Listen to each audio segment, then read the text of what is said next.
Powered by Arkansas, for Arkansas. This is Inside Arkansas Live. And welcome into Inside Arkansas Live here on this beautiful day here in the great state of Arkansas. I'm your host, John Neighbors, alongside Curtis Wilkerson and Andrew Ellis, and appreciate each and every one of you for making us a part of your afternoon this afternoon. Happy Monday to everybody, as it was a fantastic, wonderful Woo Pig weekend. Very busy one that we're still going to be recapping and buzzing about, but also getting a little thing called the NCAA tournament, which has officially been set. We're going to fill out our official Inside Arkansas bracket because I know you care about that so much, but we're going to have some fun with it. And we're also going to get into everything that's going on in the sports landscape, getting into the week, as we will be traveling to Portland here tomorrow. So it should be a lot of fun. But either way, guys, it's crazy, it's busy, but it's fun. How are the vibes here on this Monday afternoon? Vibes are great, man. I'm excited. I'm looking forward to this trip. It sneaks up on you quick, man. I didn't realize how much of a difference it made. We always get it's Selection Sunday, and then you might leave by Tuesday to go to wherever you're going, but it hits a little bit different when you play through Sunday. I feel like, man, it's a quick turnaround here, but it truly is. But it adds to the excitement, man. I'm looking forward to getting out there. It's going to be a long day of travel, but once we get settled in, the vibes are going to pick up tremendously, and it's showtime, boys. Darius Acuff taking over the city that Dame Lillard built. Yeah, I like that. Yesterday when we were doing it, I was very glad that we had two separate streams because I felt like the SEC Tournament Championship needed its own moment, and we needed to celebrate and be happy in that moment. And then you can kind of shift gears a little bit, and we did that a little bit last night. But now I'm definitely just still very satisfied with how yesterday played out in terms of Arkansas's performance. And I'm also, just as buzzing as I was last week thinking about this trip. We've been talking about it for months. We plan around it all year. Now it's finally here. And so, we're going to enjoy one night in the beautiful state of Arkansas and then hit the road tomorrow. And it's going to be a journey, man. That's right. That's right. It's going to be a journey. But here's the thing, guys. I was thinking about this, not to get, biblical on you since it's Monday, not Sunday, the first day of the week. But we are blessed. We are blessed as individuals. We are blessed as a collective group here at Inside Arkansas. And we are also blessed as Razorback fans because here's the thing, guys. Arkansas is going to their fifth NCAA tournament in 6 years, to which they have gone to 4 out of the last 5. As we know, Sweet 16s in last year has been the year that they didn't even make the tournament. But here we are going into a situation where you're coming off of an SEC tournament championship. You have not lost in the month of March. And, about the matchups, hey, it's in Portland, it sucks, whatever, doesn't matter. It's awesome. Like, this is exactly where you want to be. We could have been a 1 seed. That'd been great. But it's like you're your 4 seed, you're SEC tournament champions. You have you have the best player in the SEC, best player, maybe or at least one of them in college basketball. This is exactly what you want, man. If you're a Razorback basketball fan, this is what you want. You want to be in this position. You want to be in this situation. I remember what we talked about. Just give me a good regular season. Give me a good January. Give me that. You got it. And so now here we are. I woke up feeling good. I woke up feeling like, hey, enough of the Portland talk. Can't do anything about it. Let's go over there to Portland and win some games. And let's go to San Jose and win some games. And then let's go to Indianapolis and win the whole dadgum thing. That's the way I'm feeling today. That's what I'm feeling. There we go. We needed that from you, John. We needed that from you in a bad way, man. Now we're back. Now I'm really ready. Let's go, man. We're only as strong as our weakest link here. And it just felt like John was just a little bit down, maybe just a little shocked, a little stunned by what happened yesterday. But if he's back in full force, we're ready to roll now. Arkansas is going to win this entire thing. It's a foregone conclusion at this point. But you're right. Like, we're very fortunate. I mean, we were going anyway. So to me, I don't really care where it is. I understand the day less of rest and everything. I think that's something they need to correct. Like, if you win through your conference championship game to where you're playing on Sunday, you should not be punished by having to play on Thursday. Like, just automatically put those teams in Friday. I don't think it's that hard to do. Whatever. I feel bad for the fans who can't afford it, who can't make that trip. That stinks because we are blessed, because this team has been awesome. They're so much fun to watch. You have a Darius Acuff, like you mentioned, John. You just want as many people as possible who are dying to be able to support this team, watch them in March Madness in person, to be able to do that. That's the downside about Portland. We'll get down there. We went to Providence. We didn't know what to expect. It was a funky, kind of different little town. We had a blast. It's going to be the same thing when we get over there. And the basketball is going to be really, really interesting. You're playing a Hawaii team who's got just a super kind of weird and unique style that they play with on the defensive end of the floor. It's going to be, I don't know how well it's going to work out with them. We're going to talk about that a little bit later, I'm sure, but that's a different type of matchup, somebody that you don't typically see. And the same thing with Wisconsin. I was kind of irritated at the thought of, man, they're going to pair Arkansas with Kansas again. I know it's a guaranteed win in March at this point, but can we just see somebody a little bit different enter the Badgers? And I think it's a really cool matchup. We had so much fun with Vandy and Arkansas's guards. Arkansas and Wisconsin's guards, if we get to that, it's going to be just as electric. So this is going to be a blast, man. I'm ready to roll. Yeah, absolutely. Perspective matters here, and winning cures all also. And I think all of us, no matter what the circumstances are, Arkansas takes care of business this week and goes 2-0. It doesn't matter if that game's being played on the moon or in Brazil or in Portland or East Coast, West Coast, whatever. We will all sign up for that. And ultimately, it's not about us. It's like we can feel however we feel about it. All that matters is that this team, these guys that we're here to support and get behind, that they feel good. They're ready to play some good basketball. We're ready to support them. And again, that doesn't matter where it is. The thing I keep reminding myself is that we spend so much time throughout the year looking forward to this very moment. We spend so much time talking about March, talking about these huge things. And I mean, you think about it, years down the road, how many times we're able to point back to specific games, moments, whatever. These things define you forever. We're going to be able to tell people about watching Darius Acuff play in the NCAA tournament. We are going to tell people about this exact moment that we're living in right now. And so in days like today, obviously, we'll be pretty nervous when Thursday and Saturday and so on and so forth come around. But on days like today and days leading up to the tournament, that's kind of where my head is at, where I'm like, I'm just not going to be in my feelings. I'm not going to be disgruntled. I'm not going to be upset about anything. It's like we've been waiting all year for this. And I'm just looking forward to kind of being in this moment and seeing another chapter of this program and Cal's story get written. Yeah, I mean, that's where I'm at. And I think what really helped me, obviously, was just kind of owning it and embracing it and be like, hey, John, there's nothing you can do about it. So stop being a big weenie and just own up and do something about it. I think that's one. And two, it's like, I don't know, phones listen to us talk, guys. You guys know this, that phones listen to us. And I'm sitting there and I'm kind of, waking up and you get on your phone, you scroll social media a little bit to see what's going on in the world. And I go through and it's on Instagram and I see when Arkansas beat Gonzaga, a few years ago in the NCAA tournament, and just the clip, and you see Muss bouncing around like a little excited schoolboy, like just so happy when that happened. And you see, and then it's like, and immediately after that, it goes into the clip of when Arkansas beat Kansas and, Arkansas beating Texas Tech. The point is like, I saw that and I'm like, man, almost every one of those circumstances were not ideal. Like, when Arkansas beat Texas Tech in Hinkle, it was awesome. But it was the COVID year and it was in the bubble and you had 5 fans in the stands and it wasn't ideal, but you won the game on the court. And then you fast forward and you go to, the game that was against Gonzaga in that regional out in San Francisco. Everybody was rooting for Gonzaga. Gonzaga was there. And then you had all the Duke people that were, it's just like you were an afterthought, but you won. And you had Jim Nance on the call. And then against Kansas, you had no chance. You didn't have a great regular season. Point is like every single time that Arkansas's made a run in the NCAA tournament, it was never ideal situations. It was never ideal settings. It was never ideal things. But on the court, you won. And that's what all this is about. It's like it doesn't matter about what the setting is. It doesn't matter about the circumstance.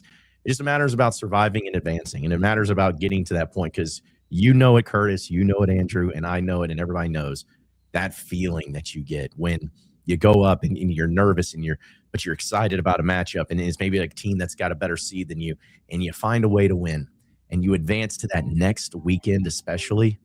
That feeling, man, you just can't replace. So that's what really got me hyped is just knowing, you got to win, got to play the games, got to take care of business. But that feeling of knowing that, hey, forget all the travel, forget all that stuff. If the Hogs find a way to win 2 there in Portland, I will be more happy than anybody else to ever visit the city of San Jose. I'll be pumped, and I can't wait to do it. So that's what this is about. That's what's going to make it most exciting, and that's what I'm excited about is the opportunity to be able to go out and take care of business and make a run in the NCAA tournament. That's all you ever could want. Let's go. Let's do it. Ain't no Rainbow Warriors or Badgers getting in the way of this pig. It ain't happening. Right. We mean business now. Let's go. What's the High Point mascot real quick? No idea. Pointer. Is that what it is? Idea. I have no idea. It just sounded right. And they might be live for an upset. I don't know. Yeah, maybe. I don't know. We'll see. I know they haven't Panther, lost. by the way. They haven't lost since January 14th. I do know that. Okay. I learned that just a few minutes ago. But no, yeah, it's. I also think that every great Razorback story starts with us being like, us against the world. Like we feel like we've been disrespected in some way, whether that means we have a player on our team that people aren't respecting enough.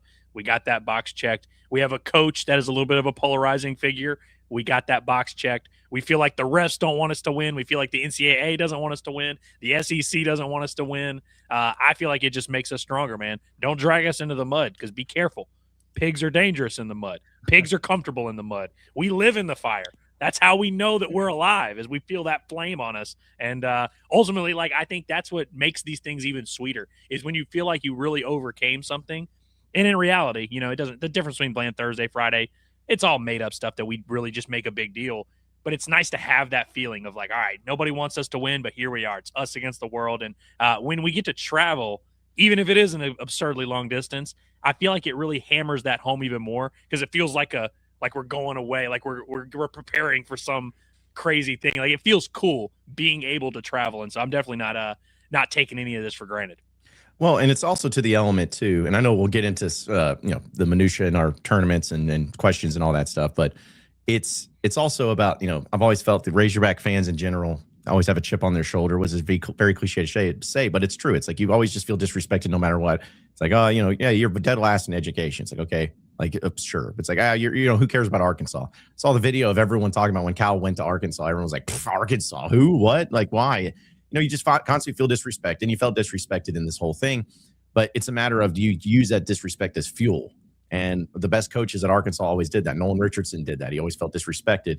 He used it. And I think with Cal, as weird as it is, like, Cal is weirdly like an underdog where people are against him and doubting it. It's as stupid as that may sound to some. It's true. It's like everybody's like, you're washed. You're not very good. Last year we had to deal with it. And then this year it's like, oh yeah, you're good, but we're still going to make sure that you get the most difficult situation. It's like they want him to, and he knows it. And so I'm hoping, and I think he will, use that as fuel, use that as a way of just getting after, be like, they don't like us. They don't want us here. They think that they're going to slow us down by shipping us out to Portland for this quick turnaround. They're mistaken. Like, we're going to show them that it doesn't matter what's going on. We're going to take care of business. So that's also what makes it. I mean, it also helps too when you have a Hall of Fame coach, that's won a championship. That's also helpful. So, but yeah, I can't wait. I really can't wait for it all. It's going to be great. And as we say to everybody, this week is going to be pretty chaotic. So just be patient with us on our, because we know flying is crazy right now with the long lines of TSA and connection flights, but we're going to have all the content, and we're going to be live from the great city of Portland, Oregon, for this week. And hopefully it's a very successful one. And hopefully it's one that we just get to make another trip to San Jose next week. That's really all we can want. So let's get it.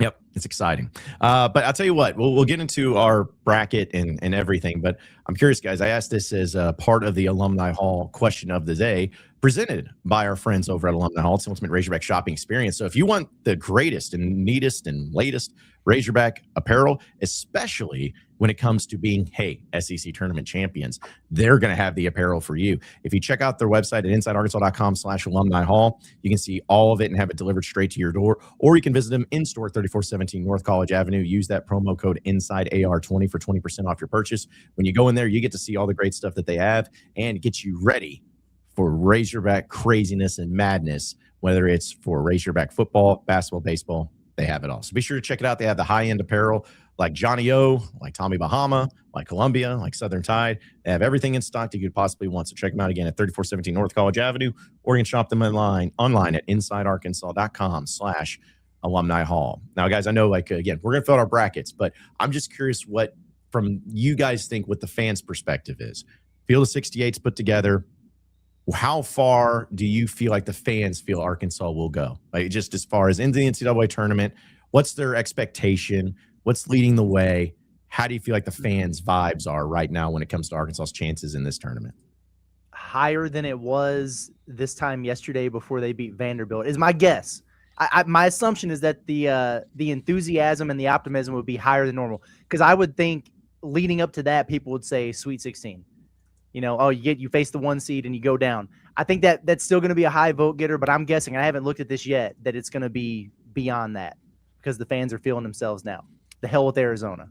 I definitely think the fans have gotten an uptick in confidence here, and I'm starting to see a lot more. I mean, I'm also seeing more and more national guys also pick Arkansas to go to the Final Four. All right, so our fans still are we now? Has it now gotten to a point where more fans than not think they're beating Arizona?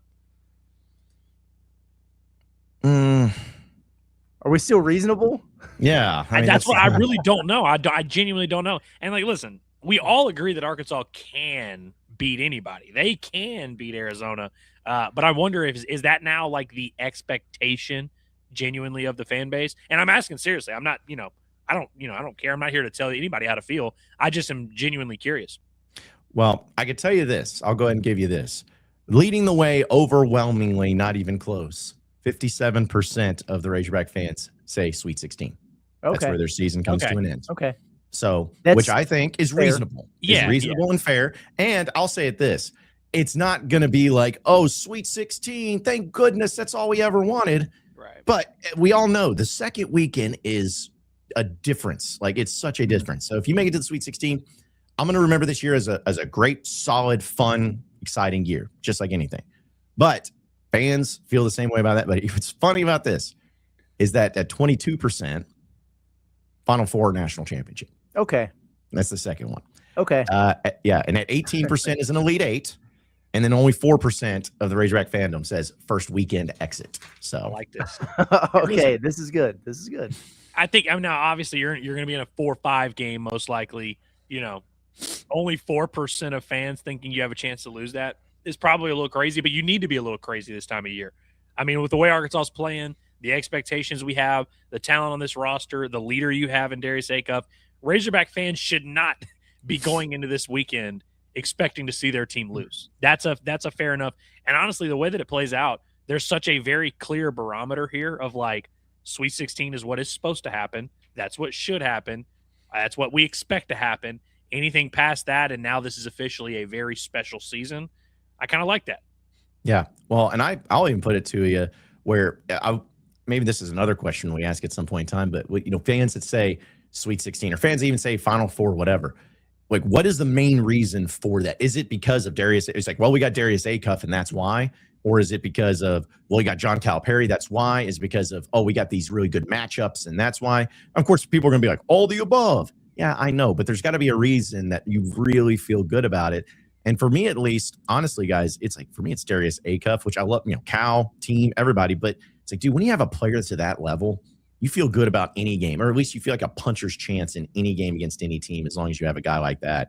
And I feel and I wonder if that's where a lot of that comes from, is dealing with that element of, hey, we're excited, we're winning games, we're great, but man, we got Darius Acuff, and as long as we got that dude, we can beat anybody.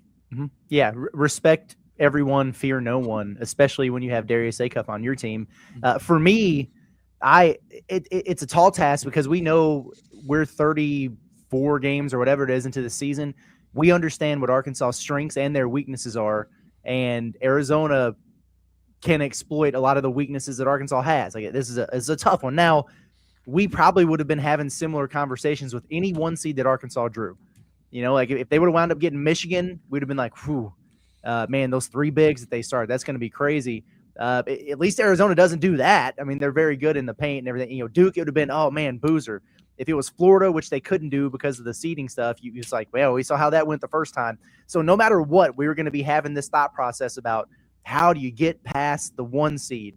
The irritating thing for me is I don't think Arizona is even going to be challenged in their first two games, as they probably shouldn't be. But sometimes you see, somebody in an 8-9 game that could get through where you're man, they could really give them a run for their money. No, not happening in this case with Arizona. I just want to get there because I want Darius Acuff to have a chance at that moment. That's what I want. Because you're right, John. I think most people, when they're thinking about why could Arkansas get to a Final Four, why could they do something special here with a deep run, it's because you have the best player in the sport right now.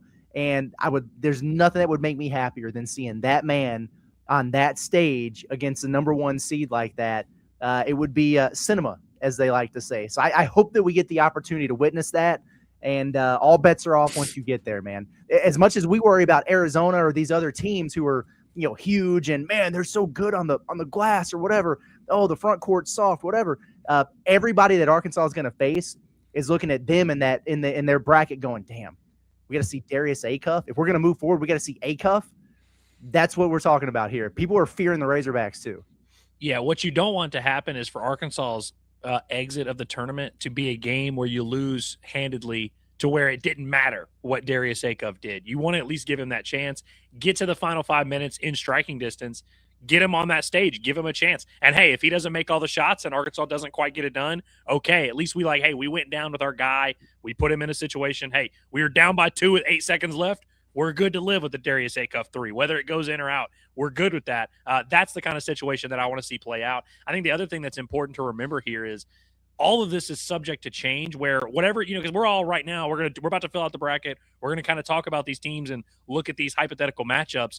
Whatever you feel about Wisconsin right now, you will feel differently after watching them play on Thursday. You may feel more confident. You may be less confident. Either one, you will feel differently. Same with High Point, same with Hawaii, same with Arizona, same with any of these teams. I remember us sitting there watching St. John's play against that 15 seed after we had just taken care of business. And you're looking over and you're like, yeah, St. John's looks pretty beatable over there. I don't know. Those guys don't look great. And it's just one of those things that whatever you feel right now, and we're looking on paper and we're doing all our research, all of it goes out the window once you start playing games and you start realizing, I know this team says they are this on paper, but I'm sitting here watching them.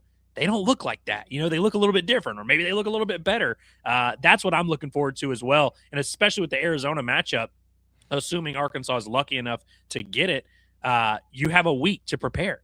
You have a week to, for us to sit here and have these conversations and kind of talk ourselves into it, look at the matchup and see where we're at. Right now, we're just kind of assessing from a big picture standpoint. I'm excited to get into the weeds of it and start seeing how some of these teams are trending a little bit. See which teams are able to kind of turn it on this weekend, too. It's a big moment for your team. Everything you've been doing before doesn't mean nothing. Once that ball gets tipped this weekend, now we have a little bit of a different data point, a different sample size to judge these teams on.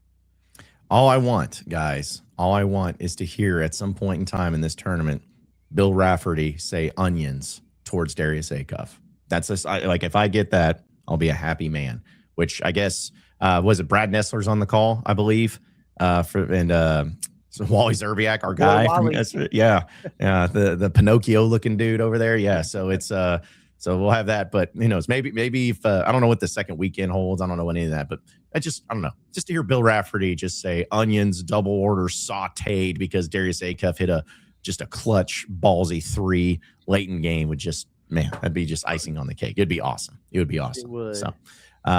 So yeah, we're going to have a lot of things to talk about, folks. Again, we'll get into our tournament bracket challenge, which, by the way, we have one here at Inside Arkansas. Tweeted out the link and everything if you want to get in on it. It's really easy to find, if not, because it's called, stay with me here, the Inside Arkansas NCAA Tournament Challenge. So yeah, if you just search for that, if you can't find it, there's that. Some people are saying it's requiring a password. I didn't say it that way, but if it is, it's HogsMy90 exclamation point. So there you go. But either way, we're going to have some gifts and some giveaways and all that great stuff to go along with it as well. But before we get into that, I want to remind everybody that Hickey & Hole Law is the official law firm of us here at Inside Arkansas. No matter what legal advice you ever need, they are going to help you out with it each and every step of the way, because we know that when it comes to getting your legal advice, it's something that you think, oh, well, I can just go on Google or I can look it up on ChatGPT and it's going to tell me all about what's going on and I can just do it that way. No, you don't need to do it that way. You need to have pros. You need to have the professionals. You need to have the right people to help you out each and every step of the way. And that's what Hickey & Hole Law does for you, whether it's divorce and custody cases, criminal cases, civil litigation cases, personal injury cases, estate planning, you name it, they do it. And they have offices across the entire state of Arkansas, whether it's Fayetteville, Fort Smith, Little Rock, or Mena. They do it all. So give them a call today at 479-434-2414. That's 479-434-2414. You can also check out their website at hickeyandhole.com. Scan that QR code right there on your screen. It's Hickey & Hole Law. Things are about to get better. So before we get to our tournament bracket, I see a lot of people in the chat bringing it up. And I'm going to admit, Curtis, I saw you send it to our group text, but I've been so busy I haven't had a chance. So let's just go ahead and address it. What the crap happened with Alabama and a basketball player that got arrested? Like, what's going on with this? Stay off the weed. That's what happened. Yeah. So Aiden Holloway got arrested, and I want to make sure that I get this right, because weren't they like searching a house or something, and they found a bunch of stuff on Whoops. Was that wrong? That they did that? Was that wrong? Yeah, over a pound. It was a lot. Yeah. Yeah, and then I don't. It doesn't. I mean, because it was first degree possession, right? All right, here we go. Agents with the West Alabama Narcotics Task Force conducted a search of a residence in the 400 block of 30th Avenue East this morning. The agents recovered more than a pound of marijuana, paraphernalia, and cash. Aiden Holloway, age 21, was charged with first-degree possession of marijuana and failure to affix a tax stamp. He was transported to the Tuscaloosa County Jail Monday morning. Bond was set at $5,000. Which I didn't realize when I first read it. Seems like that's a gun thing. Do I have that correct? Seems like having a pound of marijuana is a gun thing. No, the tax thing. Oh, I don't know. Yeah, I didn't. When I first read it, I was like, I don't even know what a tax stamp is. But then I've seen a bunch of other people saying something that involves something related to a firearm. Okay. And so it wasn't. They had the pound of weed, but then you've got obviously the cash. You've got all these different things. First degree possession. I don't know where intent to distribute comes in, but it seems like that is maybe the assumption. I hope I'm not speaking crazy. Hickey and Hull, reach out and let me know if my terminology is way off here. But from my understanding is it wasn't like, he just had weed on him. It was like a very serious situation here. What I just don't understand is how is a college basketball player who's a high level, playing, starting, a legitimate prospect, I would assume making a decent amount of NIL money. How did he end up, being El Pablo of Tuscaloosa? Wrong place, wrong time. You beat me to it. I really genuinely, and listen, I know we talk about Alabama's situation a lot. We talk about Nate Oates or whatever, and we get off our jokes, but I'm just like, at some point, does the leader of the institution not realize, hey, you've got guys that are just all out of whack here? I get basketball and winning is important, but it's at some point, are you not as much as you're going to lecture us about the Bediako thing about how, we take care of our guys here. Why don't you take care of your guys off the court? Why does that only exist inside your basketball facility? Is that the only place you have a relationship with these guys? Because with Bediako, that's your version of looking out for him, is making sure he's inside your basketball facility. Well, what about when he leaves your basketball facility? Do you stop looking out for him there? Do you stop looking out for these guys who constantly find themselves in just stupid-ass situations that they shouldn't be in? And I hate it. I mean, genuinely, and this is not even BS. I feel like somebody in that program has got to look themselves in the mirror and be like, what are we doing that's wrong? Because this isn't a coincidence that every few years you just have humongous ordeals to play out with your actual star players, with your leaders of your program. That's insane to me. Mm-hmm. Yeah. And I have no idea what he was going to, is he smoking it? Is he selling it? I don't know. I don't care. I know a lot of people are doing things like, it's just weed. It's just weed. Sure, fine, whatever. I don't care. None of that matters to me. My thought is kind of where you're at. Is how does this keep happening in this program? If you're an all SEC guard and it's selection Sunday, you're getting ready to go to the NCAA tournament. Why are you even in that situation? Why is this even a thing for you? You've got way, way, way too much on the line as a high level athlete getting ready to go into this. You're thinking about a professional career, and there's just been countless examples of people who've gotten caught up. But it's gone by the wayside for him. So why even be in this position? Is it worth it? I don't know that it is. So, and you're right. It's just another, example that continues to pile on with this Alabama program, just getting stuck in things that they shouldn't be stuck in. And at some point you got to look at the top and wonder what kind of examples being set over there and what the accountability looks like in that program.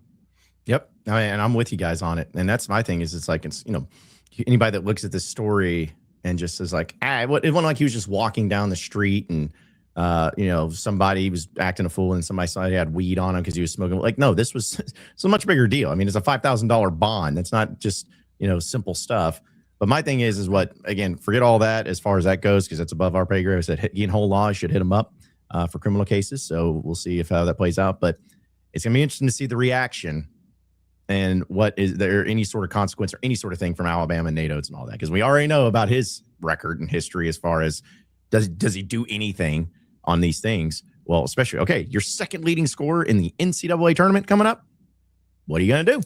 Are you just wrong place, wrong time? You're going to be we love the kid. We want it'd be more of a punishment to him not to play. And it's No, let's see what you actually do and see if you do the right thing here, which I'm not saying there is one way to do it, but let's just see if you actually have some accountability and have some sort of consequence for something like this, or are you truly as sleazy as a person as what we all assume you are?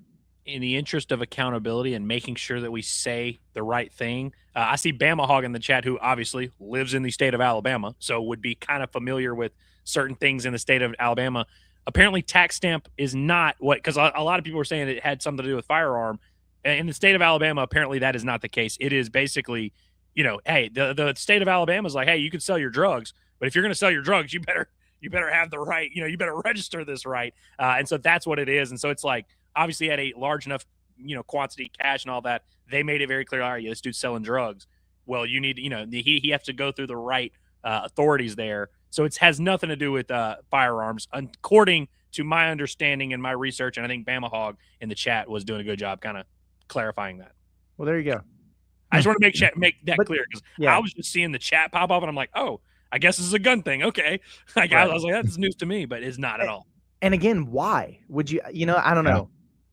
What's his NIL looking like? You know what I mean? Like, why do you even need to be messing around with that? I don't know, man. It's mind blowing. Another distraction for Alabama going into the tournament, in which Nate Oates is going to make himself look like an idiot again talking about it. We just already know. Oh yeah, right. And well, we saw that graphic was that last week that we pulled up, the one that had all the stuff, and we were like, dude, Bama seems kind of low. We were like, what? They seem like they didn't spend as much on their roster as you might think. Like, they got some good players. Maybe this is part of it. Yeah, maybe so. Maybe so. But we'll go ahead and do our official Inside Arkansas bracket here. But I want to remind everybody that BetSaracen is the #1 sports betting app in the state of Arkansas, as well as our official sponsor, our title sponsor of our NCAA tournament coverage. As we always love BetSaracen. We love being partners with them because they are the best, but we also love the fact that they are huge Razorback fans, and they are going to be helping us make it possible to give you the best coverage in Portland, San Jose, Indianapolis, and beyond. So really appreciate them being the official sponsor, but we also appreciate the great exclusive code that you can get by using the code InsideAR250. All you got to do is scan that QR code right there on your screen, or you click the link in the description below, and it'll take you to download the BetSaracen app. And when you download it, use that code InsideAR250, where you get $250 when you bet 25. I mean, you're just not going to get a better deal than that. With the NCAA tournament here, are you kidding me? This is the time to do it. This is the time to just put all those parlays and all those bets in, and you get free money, literally free money from BetSaracen. All you got to do, again, download or scan the QR code on your screen, download the app, or use that link in the description below. Code InsideAR250, where you get $250 whenever you bet $225 with BetSaracen. So, all right, guys. So we'll go through this, and I feel like, so correct me if I'm wrong, if we establish rules, since there are three of us, how we do it is we go to game, and then majority rules, right? 2 out of 3, and then we get one. What do we call it? Like one Trump override each. One override each. Okay, so we got to use that pretty. And also too, since I probably should have established the rules before. Do you guys want to do it? And it's up to you. I don't care. Do you want to do it by round or region by region? What's the best way? You think? Let's go round by round. Yeah. Round by round. Okay. All right. We will start up with that. So further ado, we'll go ahead and bring this up here and let everybody be able to have a chance to see it. No, that's not it. Sorry. This is already off to a roaring start here too. All right, come on back. Here we go. We're going to do this instead. Let's do it this way. Here we go. So, all right. So we'll start over here with the East region that has literally no SEC teams in it. I don't know why, but it doesn't. So Duke and Siena, huh? Anybody going with the 16 upsetting the 1 in this one? I will. Just going Siena. Because majority rules, right? So it doesn't matter. Yeah. Unless Andrew's like, Siena too. Yeah, I don't know, man. Siena waits for you. I think I'm going to roll with Duke here. Knowing nothing about Siena, I'm good to take Duke. All right, so we're going with Duke. I will say about Duke, it's pretty impressive that they were without their starting point guard and big man and swept through the ACC tournament the way they did. Yeah. Like they might get their big man back, but that's pretty good work on their part. They're good. Yeah, they are. And I don't know. I still wanted to see them, but sometimes I don't want to see them. I don't know. I wanted some rematches than this one. Maybe it'll happen in the national championship game. We'll see. But either way. All right. So Ohio State TCU 8-9 game. Always fun for these ones. I guess we can, how about this? We'll just do a rotating for each game. Who starts first? So Curtis, we'll start with you on this one. Ohio State TCU, who you got? Ohio State for the longest, people didn't think they were going to get in because they were doing the North Carolina thing from last year where they were like 1-10 or something in quad one games. But I think they wound up beating Purdue and they finished strong. TCU is like the most volatile team in the country where they've just got some stupid, like they lost to New Orleans at one point this season, but they played Michigan to a 4-point game. They beat Florida on a neutral floor. And then they picked off, like they beat Iowa State. They've got some nice wins. They beat Texas Tech. So I actually think, and they've been more consistent lately. Let's see, they've won 1, 2, 3, 4, 5, 6, 7, 8, 9 of 11 down the stretch. I'm going to go with TCU to get it done here. They're battle tested too. I know the Big Ten is good, but when you got to go through Houston and Kansas and Iowa State and Arizona, it's just an absolute grind, kind of like the SEC was last year. I like TCU here. I genuinely don't know. Does Ohio State take good care of the basketball? Because my understanding is that TCU is the type of team that can really create some havoc defensively. Ohio State they're 100th out of 365 teams in turnover percentage. By the way, if you guys have any questions about that kind of stuff, I got trusty old Ken Palm right here. Just ask, and I'll get you the information you seek here. I will be doing that a lot because in this case, there are things like that. If they had been better about turning the ball over, I would have been pretty confident. I'd have been saying, okay, yeah, Ohio State, they seem like they're doing okay lately. TCU, I think they average like 8 steals, 5 blocks a game or something like that. Like they just have these tendencies to like really get after guys and turn them over. Seems like Ohio State's just kind of okay at taking care of the basketball. And I think I'm good with TCU. So John, we might have you outruled before you even can make your pick. Fine by me, because I was going to pick TCU or Ohio State. Sorry, I was going to pick Ohio State, so we'll do TCU and make it easy. So there you go. TCU. All right, St. John's, Northern Iowa. Andrew, do you think old Rick Pitino gets it done against the Fighting Ali Marokmanesh? I think he does. Now, we're looking at a 5-12 here. Yep. 5-12 is a danger spot. Northern Iowa is also a program that like lives in the NCAA tournament. I feel like they've probably made it more over the last decade than St. John's, if I had to guess. So I don't know. I'm sure they have a bunch of older guys. I'm sure they're experienced, but I think St. John's has leveled up in the last 2 months or so. It seems like they're playing better now down the stretch than they did earlier. So I don't know if they're going to go on a deep run, but I do think they avoid something stupid here. All right. I am going to go with Northern Iowa. Damn it. Ooh. You like that one, Curtis? Oh, man. See, I was prepared to do the thing where I was like, I know what you guys are doing here, but I'm going to go with Northern Iowa. Here's the thing. Northern Iowa, I think they're a little bit slept on because Belmont was the team in that conference all year. And Northern Iowa fell off, but the reason being they had a 5-game losing streak when their best player was hurt. It's kind of like when Justin Smith got hurt for Arkansas that year. And outside of that, they've actually been really good. They've got a top 25 defense. They've got the number 3 3-point defense in the country, and St. John's can't shoot anyway. The only thing that I worry about with them, because I think it's gonna be a close game because they're gonna play super low possession. They really, really grind it out. There are 365 teams in the country. They're 363rd in tempo. So like they're going to slow you down, man. And we know Northern Iowa is a team that's going to hit a bunch of threes. I just don't know what they're going to do with that dude Zuby, the big fella. That's the main sticking point for me. So because of that, I think this is live, but I think I'll go St. John's too. Okay, I was about to offer a quick counter and just be like, because I think rebounding is going to be massive here, especially if you're playing a low-scoring game, low-possession game. Northern Iowa, I don't think they're going to be able to score 80 in this matchup. So if you're playing that kind of game, you pretty much have to win the rebounding battle. I feel like if you're Northern Iowa, do you think there's any way they can like really, hold serve or even win that battle? No, I don't. Looking at their rebounding, they're 356th in offensive rebounding. So, like, if they miss a shot, they're not going to rebound it, and they probably wouldn't anyway against them. So, I think St. John's gets through it. I think it's going to be like a big Zuby game, and they win by like 8. Though I don't think it's going to be something crazy. I don't think St. John's is making a deep run here, but I do think they're probably safe first round. Mm-hmm. Okay. So with that being said, Kansas, and it's California Baptist, right? Yeah, good old Cal Bap. All right. Kansas. I mean, that's what I'm going with. So just give me Kansas. Give me KU. Me too. I watched a little bit of that Calabap game. The only reason they won their conference tournament is because the team they were playing missed a alley-oop dunk at the buzzer. They could have sent it to overtime. Does that sound familiar? Missing a dunk that could send a game to another overtime. Yeah, Darren Peterson ain't getting got there.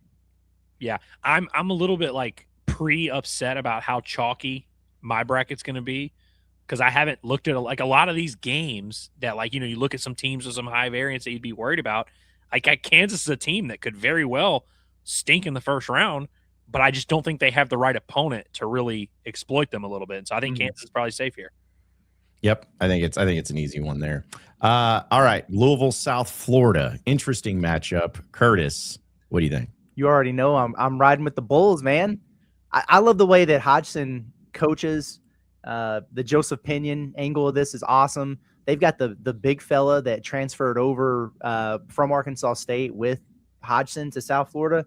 That's a fun team, man, and they play that style of basketball like Alabama does. They're super confident, and I'm just not buying it with Louisville. Is Michael Brown even going to play? You know, oh, well, his back feels a little bit better. We'll see how practice goes. He's been in and out, so what does the continuity look like if he's not in there? And they're just not the same team without him. And frankly, I felt like they were overrated with him. And that's why Arkansas took it to him. I think it's going to be a trendy one, but I'm kind of on board, man. I think South Florida takes them down. So my genuine only concern with South Florida is that it's too obvious. I know. That's genuinely my what I'm worried about, is that this has to be a trap of some sort. Louisville has been average from day one of the season to day 301 of the season. I thought they were average when they came to Bud Walton Arena back in December, and that was with people healthy. They had Michael Brown leave the lineup for a while. They stunk without him. He returned to the lineup. They continued to be pretty average. I was surprised that Louisville was minus 5.5 in this game. I thought this might be one of those situations, because you see that sometimes where an 11 seed might be like a 1 or 2 point underdog. I thought that would definitely be the situation here. South Florida's got a lot of older guys on their team, which a lot of these mid-majors do, but like guys that have played high major basketball. So, I mean, Joseph Pinion, obviously, Damian Collins. I mean, they're not even – Damian Collins never plays for them. They're deep. They've got like 9 guys. I think South Florida's also leveled up here down the stretch. Like they've been dominating the American. Like they cruised through that conference tournament. I'll be stunned if Louisville like makes this look easy. Yeah, well, I was going to pick South Florida as well. So just no reason to even have any arguments for Louisville Cardinals. We're done with the chalk, man. Yep, absolutely. All right, Michigan State, North Dakota State. Andrew, do you have an upset in the Fighting Tom Izzos? Ooh, Curtis, throw me one KenPom stat that can talk me into North Dakota State, because I kind of want to do it. Because I don't believe in Michigan State. I'll just tell you that right now. We saw them up close and personal. I mean, we weren't up close. We weren't there. But we got a good look at them early in the season. I wasn't super impressed. I thought Arkansas played maybe their worst game of the year back then. I know that was back in November 8th. You know, that's a long time ago. Michigan State is – I got one for you. Give me any KenPom number that can sell me. Okay. We remember when Arkansas played Michigan State, they gave up 19 offensive rebounds in that game, right? North Dakota State, top 20 lowest offensive rebound percentage allowed in the country. There you go. They don't give up offensive rebounds, and Michigan State thrives on getting them. What's North Dakota State like from an outside shooting perspective, Curtis? They're 35.7% on pretty good above average volume. Yeah, so there's some variance there. They're going to hit 12 threes. I've got the Bison. Oh, let's go. I got an 11-14 second round matchup going. I will say though, I won't overrule if y'all do go Michigan State. I'll accept it. Yeah. Well, I was just going to go Michigan State because I do believe that at least in this one, we'll see what Michigan State does after this, but I still think they take care of business in this one in the opening round. Remember, we all have a trump card to play. I'll stick with Michigan State here, but I am with Andrew that I don't know that I see them making a super deep run. Okay. Jeremy Fears is going to get ejected at the under 12 timeout of the first half because he's going to kick someone in the nuts. And that will change things. Not having your point guard out there is going to change things for Michigan State in the second half. Is this your overrule, or are you saying no? Okay, I'm just that's just a spoiler. I respect your decision, though. I really do. I'm not going to waste my trump on that. I think I'm going to wait for something cooler. Yeah. So, all right. So you got UCLA and UCF in this one, 7-10 matchup. I'll go ahead and I'm going to pick UCLA because I want Mick Cronin in as long as possible because I love his weird press conferences and interactions. But I also feel like UCLA and him, they not that they would go far all the time, but they usually mess around, usually get into the second weekend more often than not. So I think that they'll at least take care of business in this one. Tough matchup, but I think UCLA wins. This is a really, really, really interesting game to me because UCLA was hovering around that bubble. They were really struggling. Mick Cronin was crashing out on the reporters after getting beat up on, and they figured it out. And all of a sudden, they won a bunch of games. And they look like they're hot, right? They figured it out. UCF was the team that was trending like, wow, man, they're really good. This is the best team they've had in God knows how long. And they had picked off. They beat Kansas at home. They beat Texas Tech. Like they're starting to get some really good wins there, but they've lost 4 out of 5 down the stretch here. So you're kind of thinking like, are they trending in the wrong direction? I'm gonna pick the reversal here, and I'm actually gonna go with UCF to win this game. I could see it going either way. I'm gonna take UCF. They've got Riley Kugel. Do y'all remember him? He was at Florida, and then he was at Mississippi State. Now he's over there. He's shooting 40% from 3 for them. They've got Jordan Burks, who played for Cal his last year at Kentucky. We thought he was going to come to Arkansas. He went to Georgetown. Now he's at UCF, and he's made 54 threes for him, playing really well as a stretch guy. They've got John Bowl, the 7-footer, who is a 5-star who was at Ole Miss with Chris Beard, and he dipped out of there. It's like a hodgepodge, weirdly put together basketball team. They've got Chris Johnson, who was a polarizing recruit that Arkansas was on for a while. They just go get these dudes like Mikey Williams, and they put the team together, and sometimes it's a disaster, and sometimes it works. I feel like it's kind of worked this year. I'm going with UCF. Why not?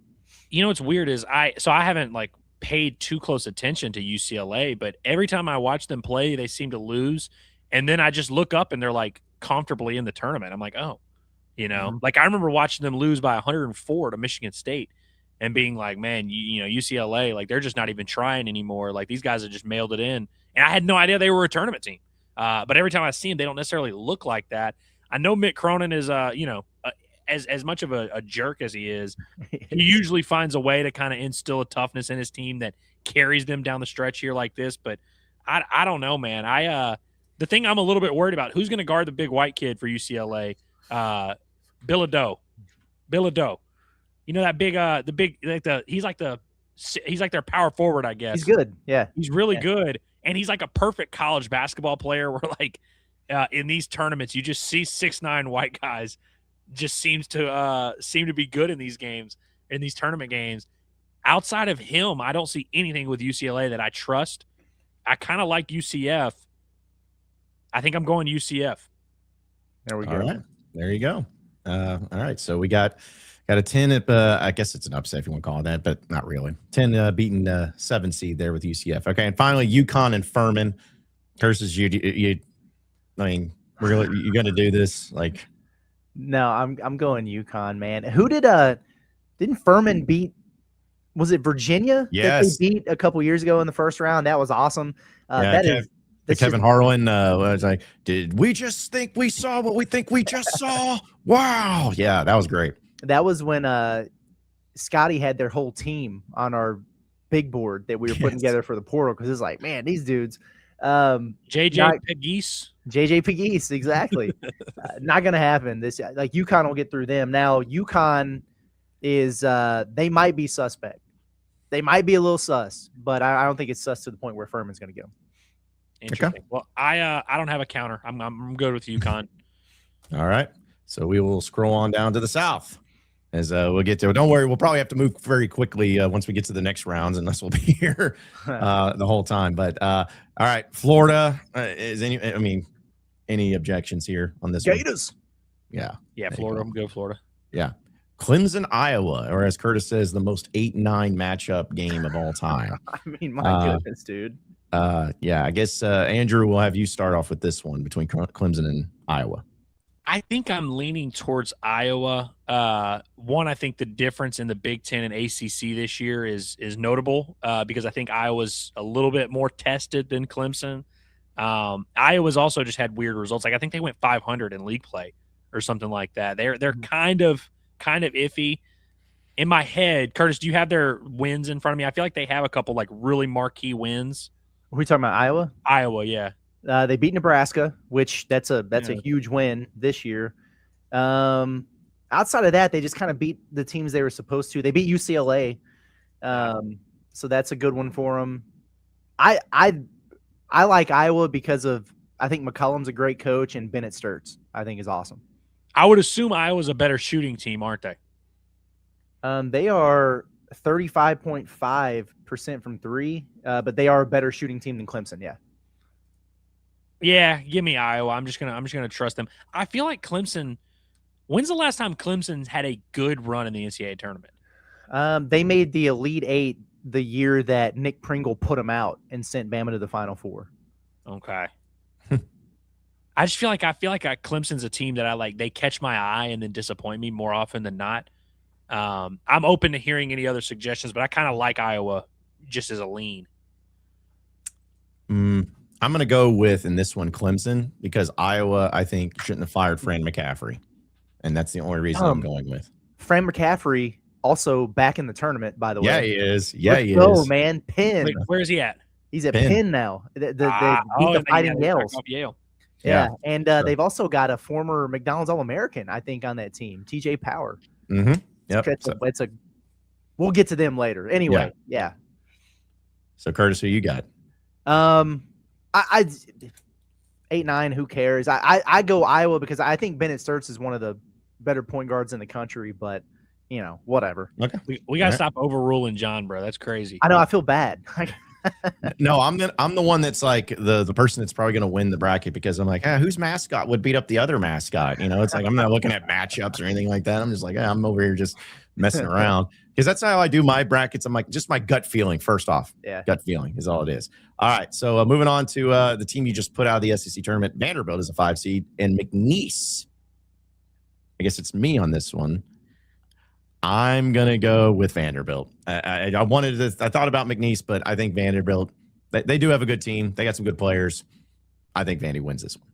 With the style that McNeese, I feel like would be live for an upset if they were playing a team that didn't kind of play like they did. Vandy's a little bit undersized, and they've got that dynamic backcourt. They're not going to turn it over the way that McNeese is going to need to turn teams over. I think Vandy wins this one. This kind of stinks for McNeese because I really did think they were going to be a major problem for somebody. This might be the worst 5 seed they could have gotten.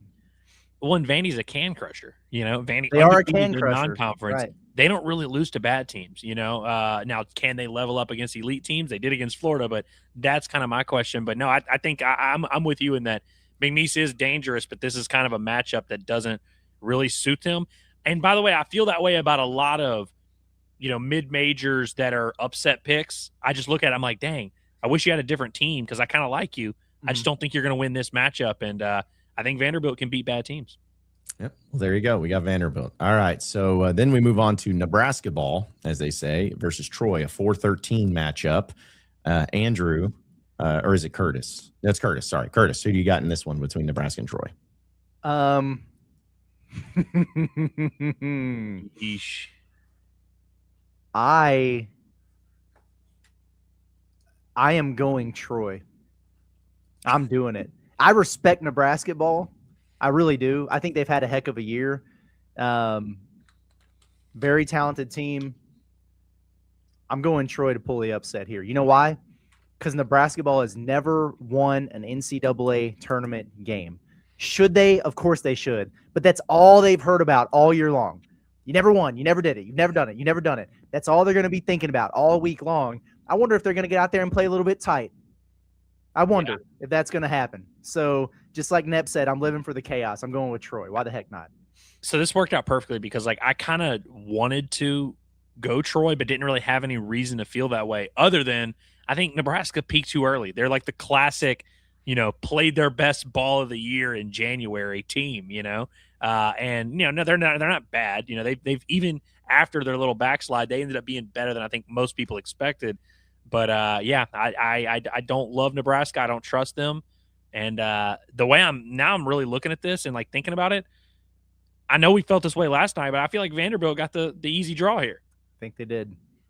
So you're going with Troy? I think yes. I think I'm officially going Troy, John. So we have voted you out again. All right, it's fine because I was going to go Nebraska. That's fine. You get a trump card if you want to use it. No, I'm not going to use it on freaking Fred Hoiberg. All right, so now we move on to very disrespectful of us, by the way. But yeah. Well, hey, listen, if you go, I think they're 0-10, right, in NCAA tournament games, something like that. You got to. I need to see it to believe it. I'm sorry, no disrespect. That's right.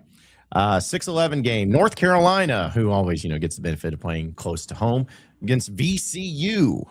How we feel about the Tar Heels in this one, Andrew? So I think this is going to be a very popular upset pick because everyone is going to say, "Oh, no Caleb Wilson. Oh, North Carolina. Oh." I think the spread is like 2 or 3 points right now. I think North Carolina wins this game.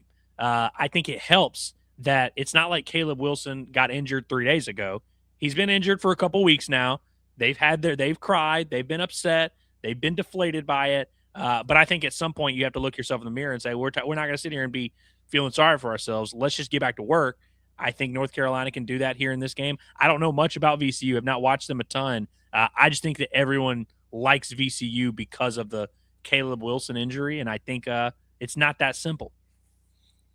I am going to go with North Carolina as well because I think that, like you said, it seems like the ones that everyone starts to feel and as a popular upset almost never ends up being the upset, I feel like.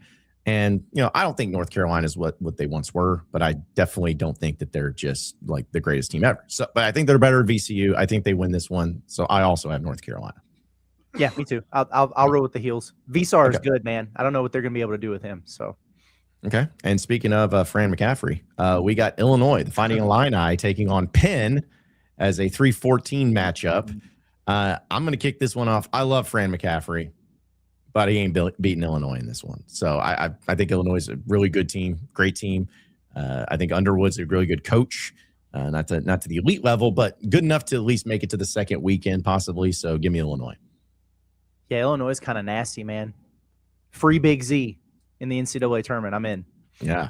Yeah, I'm glad y'all feel that way because I did not have I liked Illinois, but I didn't have a soliloquy planned. So all right, there we go. Yeah, unanimous vote. All right, number 2 for Penn. I don't know what I would have said in response, other than that Penn got lucky the other day. Number 2 offense in the country, Illinois. And they've got Keaton Wagler, who's maybe the most surprisingly awesome freshman this year. And then they got the two Avicic brothers. Let's go. Wagner also, by the way, struggles against really good teams, dominant against mediocre teams. I'm talking about dominant. Like, he's so if you get into deep in the tournament, I think it's going to be a question of can he step up and make it work? But in games like this against lesser athletes, so to speak, I think he's probably going to put up a crisp 27 and 9. Well, there you go. So now we go to another SEC team. Texas A&M is a 10 seed taking on St. Mary's in the 7 seed spot. OKC. Curtis, how do you feel about this? This is one of the coolest contrast of styles in the tournament. St. Mary's very deliberate, slow pace. They're facing buckyball that's going to try to press them and go crazy in there. I think I'm going to go St. Mary's here. And St. Mary's is the most non-Cinderella that people love to say. It's like every time St. Mary's winds up in somebody's bracket, people are like, "Oh gosh, you want to see St. Mary's? Oh man, they're such a problem in the tournament." No, they're really not. They're really not. Their record's not very good in there. I think they're going to get past Texas A&M though. When I think about St. Mary's, I think about a disciplined team. They run their stuff. They're well coached. They're fundamentally sound. And I just don't know that they'll be super rattled and turn it over 20 times against A&M the way that A&M needs them to. And I'm a little bit worried about the Aggies. They're going to be well rested, at least going into this game, but they faded, man, down the stretch. The guys who were making all the shots for them weren't making shots. Rashawn Agee's awesome, but I'll go with those St. Mary's here. Why not? Yeah, John, who do you have in this matchup? That's not how this works, Andrew. That's not how this works. You're next. I just feel bad because once again, I'm probably not giving you a chance to say anything because I feel St. Mary's as well. Texas A&M's backcourt is heartbreakingly mid. Heartbreakingly, just not very good. And you got to have more guards than Shawshank if you want to go far in this tournament. I think A&M is a fine squad. Admirable season they put together. The fact that they're here is honestly, a miracle. So congrats to them for making it this far. You'll be okay. St. Mary's needs this. And the fact that Curtis picked St. Mary's tells you how bad A&M is, because Curtis does not respect St. Mary's as a program at all. I do not. And I agree with your sentiment 1,000%. That's how you know if he's picking St. Mary's, you know it's a matchup that fits them. Yeah, and that's so it's funny. I was actually going to go with A&M because every time I feel like I pick St. Mary's, they never do it. Like they never win. So, but that's okay. St. Mary's is the pick moving forward for this one. So, you know what I like just real quick about St. Mary's? Their starting big man is 7'3", 285 pounds. His backup is 7'1", 280 pounds. Mm-hmm. A&M has 6'6" Rashawn Agee, who's awesome, but they're probably going to kill him on the boards. Anyway. Oh man, yeah, that's brutal. That's brutal. All right, and finally in this region, Houston, Idaho. Andrew, knowing nothing about Idaho, I have a hard time imagining they are prepared for the ruckus that Houston is about to cause on their arse. Yeah, the Vandals, I just have a hhard time imagining that the Vandals are about to just be taking great care of the basketball, not scared, not intimidated, not getting beat up physically. I have a hard time imagining that, but I also haven't seen Idaho play. Yeah, well, I'm gonna also go with Houston in this one, and the main not reason so being, fat. Just kidding. Yeah, I'd say use your trump on that one. One of the main reasons being is because our guy Kelvin Sampson, in his entire career as a head basketball coach, has only been bounced out of the first round twice, and both times were at Oklahoma. Since he's been at Houston, he's never lost in the first round, and I don't think he's going to start now. So, Dang. Yeah, going to go with Houston. So I assume too you as well, Curtis, right? Yeah. Okay. All right. So going over to the west side of things, the one that the Razorbacks are in. Let's start with Arizona and Long Island. Anybody thinking Long Island has a puncher's chance in this one whatsoever? Nope. Fins up. There you go. Nah, that's kind of cool though. Yeah. All right. So the 8-9 game, Villanova, Utah State. I'll start this one. Villanova is always going to, you're just see Villanova, you're always going to fall in love with them because it's like, Villanova. But it's not Jay Wright. He's not walking through that door. Utah State, I don't really know much about these teams, but I always feel like there's going to be some team from Utah that, whether it's BYU or Utah State, something, they're going to at least make it and win a game in the NCAA tournament. So I'm going with Utah State in this one. What's Villanova's deal? What's their thing, Curtis? Because I think Utah State is one of the better offenses in this tournament. Those dudes can score the ball. You know what? I at least know what their identity is. We can have a question of, hey, are they going to be able to implement it? Are they going to be able to play up tempo? Are they be able to, kind of play their game? I don't really know what Villanova's identity is. They are just pretty good. Like they're right around 40 in offense and defense. They shoot it okay. They defend okay. Like they don't really stand out anywhere, to be honest with you. Like there's nothing on their KenPom page where you're like, oh my gosh. Then I remember the big thing with them all year is it's like they didn't beat really anyone who profiled as a big-time team. Now, Wisconsin's gotten a lot better. They beat Wisconsin early in the year, so they had that one going for them. Outside of that, the only two wins over tournament teams they have, Queens and Penn. So I like Utah State here, man. Michigan punked them. They lost to Creighton. St. John's beat them twice. UConn beat them twice. Georgetown beat them in the Big East tournament. I think I'm going Utah State here also. Can you read me some Utah State numbers real quick? Sure. Because I know that they can score. They're 28th in offense, 14th in the country in effective field goal percentage. They're 11th in 2-point percentage. They score it around the rim and in the paint. Running sets, man. I love that. Mm-hmm. All right, so unanimous there for Utah State. Well, this next one is very interesting if you're a Razorback fan because it's Wisconsin and High Point, the 5-12 game there in Portland as well. Curtis, starting with you, do the Badgers take care of High Point, or does High Point take care of the Badgers? Wisconsin wins. This is going to be another one. I kind of feel about High Point the way I did McNeese, where it's like, man, it's a 12 seed that's good enough to beat somebody. Because I do think they're really good, but I don't think this is a good matchup for them. Because if you look at High Point, the way they go about their business, they're one of the best turnover and steals teams in the country. They turn you over, they get out in the open floor. and they're really good at doing that. But Wisconsin, their backcourt is so good. You know what I mean? Like having Nick Boyd and John Blackwell, those two guys are elite type dudes. And Wisconsin, they're almost as good as Arkansas in terms of taking care of the basketball. They're number 3 in the country in lowest turnover percentage. So I'm thinking, High Point, you have to have those. Now you're playing a team that's obviously more talented than you, and they take care of the ball at the highest, one of the highest rates in the country. I think Wisconsin wins this game. Now, Greg Gard has not done wonders at Wisconsin in the NCAA tournament. I don't think they've even made the Sweet 16 since he's been there, maybe once or something. But they got by James Madison a couple years ago in it was a 12-5 game or a 13-4 or something. So it wouldn't be crazy, but I just think their backcourt's too good. Yeah, I go Wisconsin for one reason and one reason only. It's Nick Boyd. This is a dude that's experienced, 5th year, third school. He's played in I would venture to guess he might have more NCAA tournament experience than anyone in the field, like on any team. Like I can't imagine there's more guys that have played in more NCAA tournament games than him. He takes great care of the basketball. He's efficient. He's smart. Like I feel like if you're in a matchup like this and you're like facing a tough challenge from a mid-major, having a point guard that just takes care of your tempo, takes care of the basketball, can get you settled down a little bit and has been in these situations before. I think that's such a huge luxury that really not that many teams have.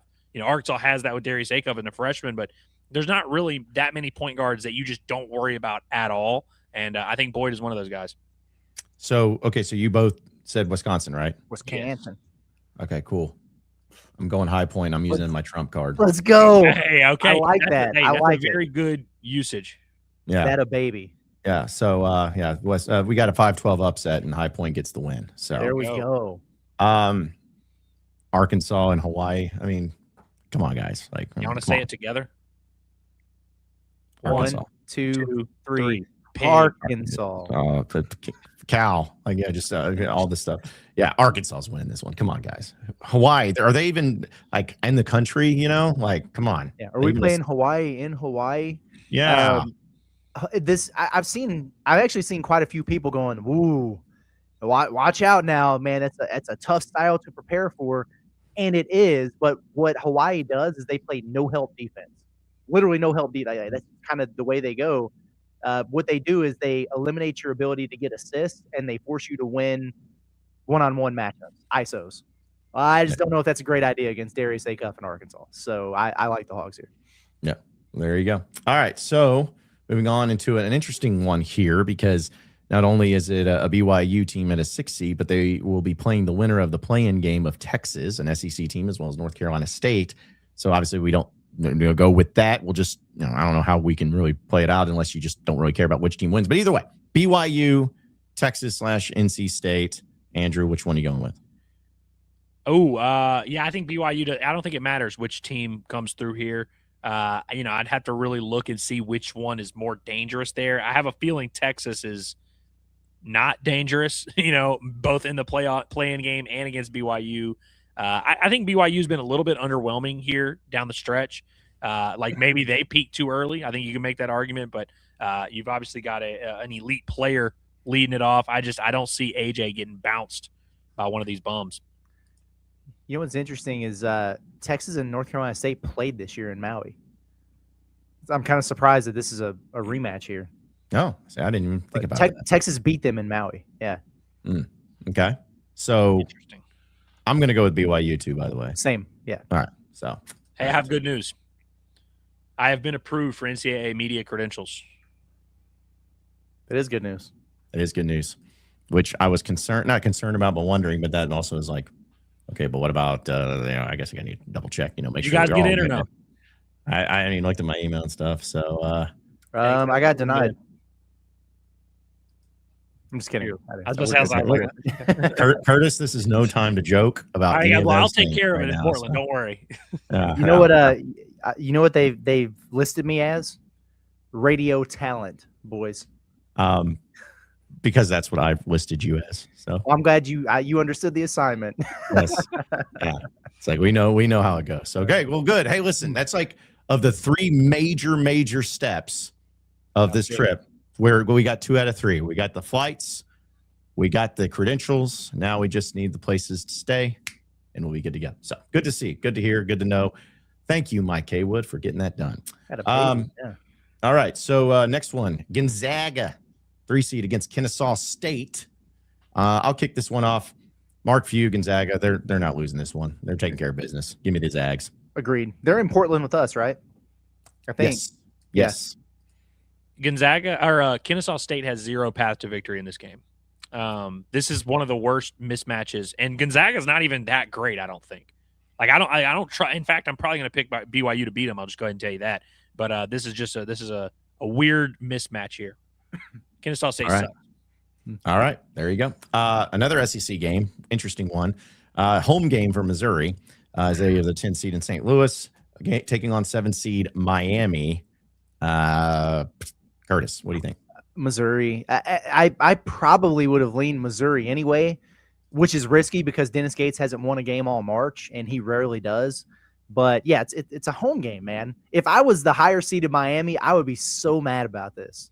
I would literally be throwing a fit to the point where people are like, stop crying about it, stop whining about it. But it's crazy, bro.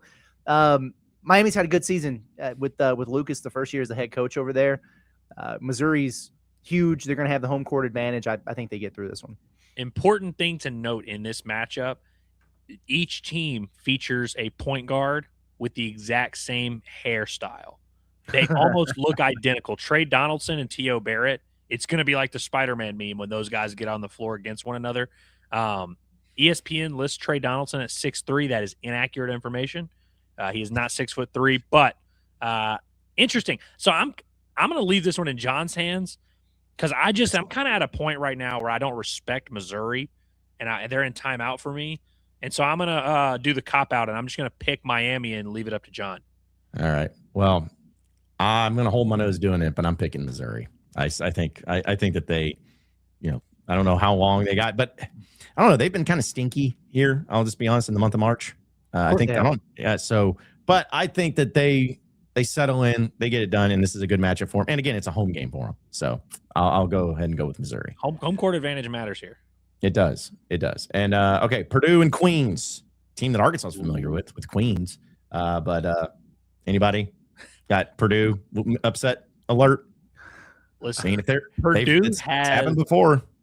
The reason I think I'm going to go with Purdue is because I think they are not almost too obvious of an upset pick. Not that Queens, I don't think a ton of people are going to be like, hammering Queens, but I just think a lot of people don't respect Purdue, and I don't think they should respect Purdue. I think they're shaky. They've lost 5 games at home or whatever it is. This is kind of of the Purdue teams that have been a 1 or a 2 seed, this has to be the worst version of it. But I think they get it done here. I think a lot of people had them picked to lose last year against High Point for similar reasons. It's like, man, they just kind of do that. They are shaky. If that kid from Queens hits 10 threes like he did on UCA, maybe, but I'll go Purdue. Okay. I was going to go Queens, but I'm wearing my Trump. So, but anyways, Purdue wins. All right. So moving on into the Midwest, Michigan, guys. I mean, Michigan. Yeah. It's meat chicken is what I'm going with. Has Howard been a play-in 16 seed every single year? Feels that way. The dawn of time. Pretty much, yeah. Shout out to UMBC who's done it before, but they ain't doing it again. The Retrievers. Yeah, not happening. All right, SEC team again, 8-9 game, Georgia, St. Louis. I'm going to kick this one off. Give me Mike White and the Bulldogs. Curtis, I'm going to let you do your St. Louis ride for your boys real quick. Your Billikens. I can't, man, because they can't beat Dayton. How are they going to beat Georgia? They faded, man, down the stretch. They were on such a roll, and I love Robbie Avila. I think Josh Schertz is a hell of a coach, but they have not looked very good the last couple weeks here. I think I got to go with my man Somto in Georgia. Not that I trust Mike White, but I don't think it matters after this game anyway. To me, Georgia is the team that they're like the guy that's got like big muscles and he looks the part, but he can't move laterally, can't move side to side. He's like not actually an athlete, just looks good. But so I think anyone good should and could beat Georgia.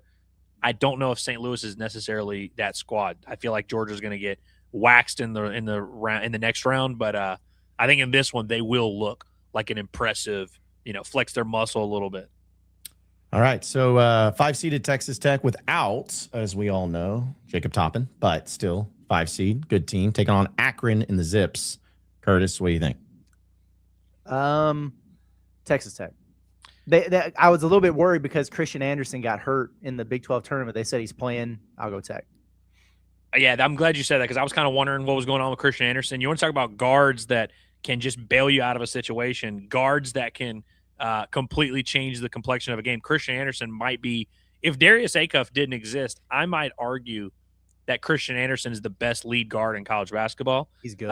And I think if Texas Tech finds themselves in a stupid dogfight that's like 71-70 at the under 4 timeout, I think he will just carry them to the finish line. So I think they're kind of, I don't think Texas Tech is a super dangerous team to like get to the Final Four or anything, but I think they will probably be fine. I think Akron is the team. If you're a shaky 5 seed, Akron I think is the 12 seed you want to see.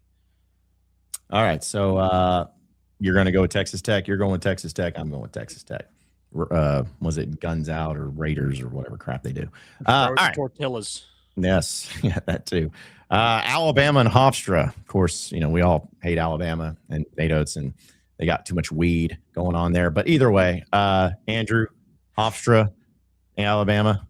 Any upsets here?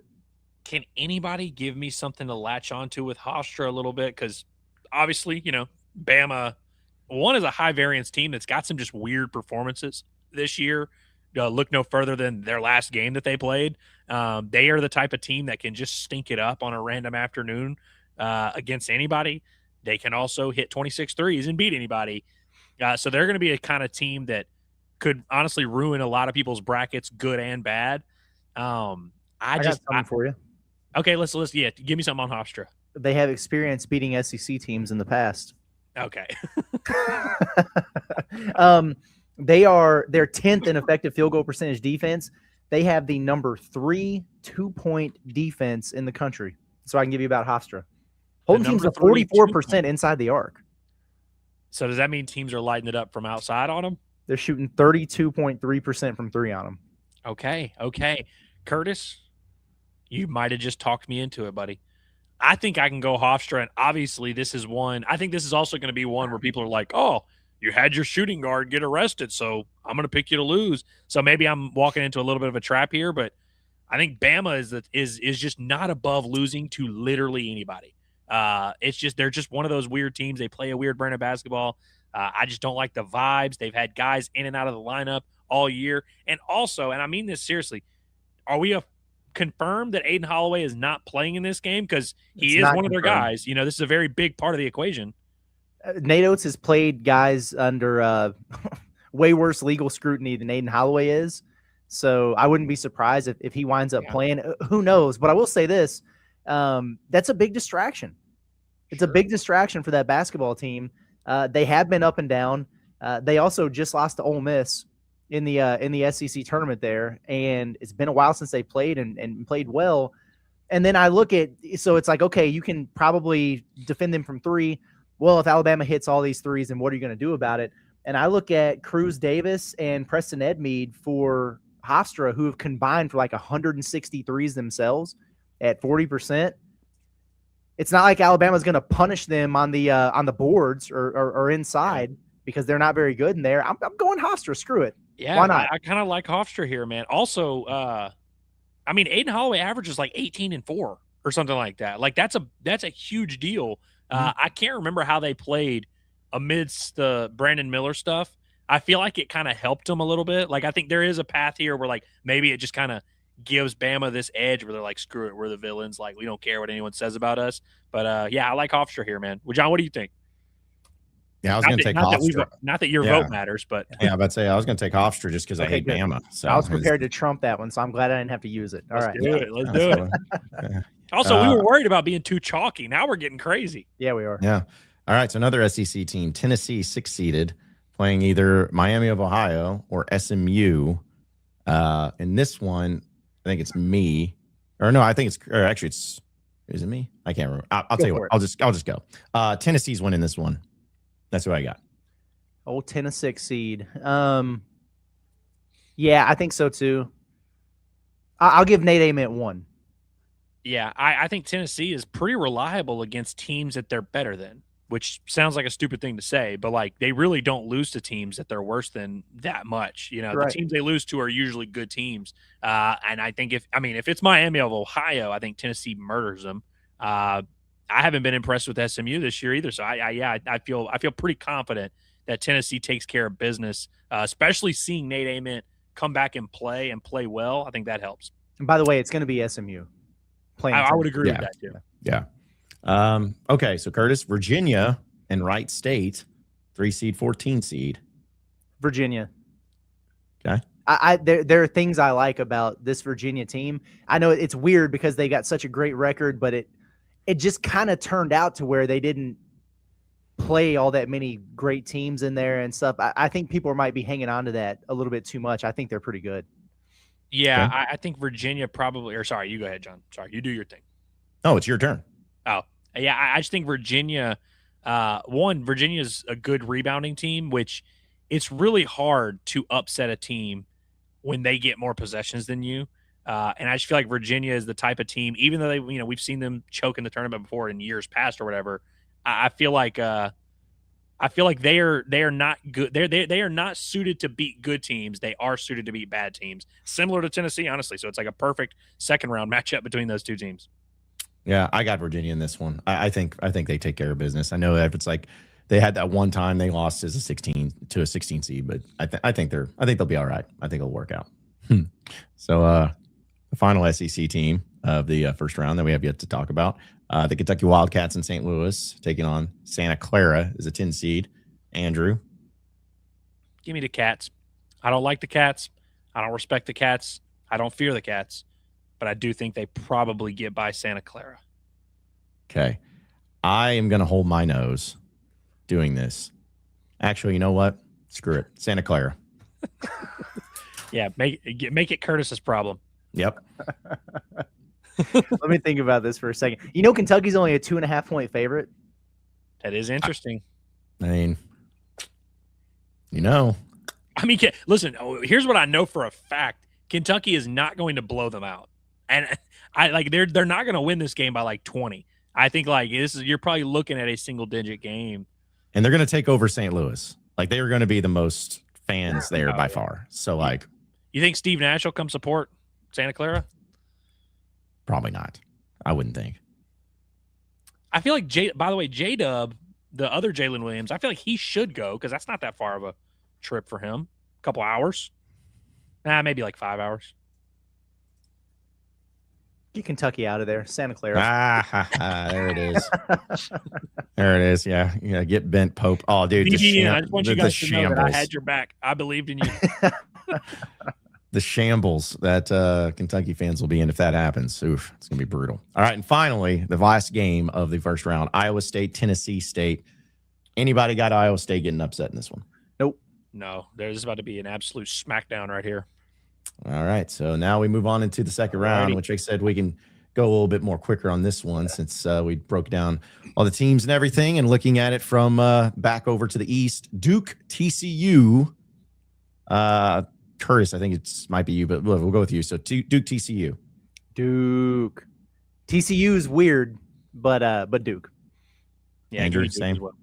Okay, Duke takes care of business. I agree. And also, as much as I hate it, but I think that they're that good. And then you got an interesting matchup of St. John's and Kansas, Hall of Fame coaches, national championship winning coaches, been at different places, teams that also have kind of fell short in the NCAA tournament. But Andrew, what do you think? Yeah, we should have. We almost saw this matchup in Providence last year, but then the Hogs went ahead and just whipped both of their asses. I like Kansas here, man. I think Kansas is a little bit of a weird team because you just look at their results, you catch them on the wrong day, whatever. They can be a little bit weird, but assuming Darren Peterson plays, honestly, even if he doesn't play, I still like Kansas. I have Kansas too. I do too. Yeah. I think Darren Peterson's actually going to start playing for some reason. I think he will. And then also, I think Flory is a decent enough matchup with Zuby. And the Melvin Council dude for Kansas he's really good. Peterson, the pup for him is rightfully so. But when he's been out, man, the other cats have been stepping up for him. I'll go Kansas. All right. And then you got South Florida and Michigan State in this particular matchup. I'll go and kick it off. I still think Michigan State wins and goes to at least the Sweet 16 in this one. I had Michigan State losing to North Dakota State, but I have them beating South Florida. Likewise. Okay, so Michigan State, unanimous on the vote. And finally, UCF UConn, Curtis, 210. Does Danny Hurley go home early?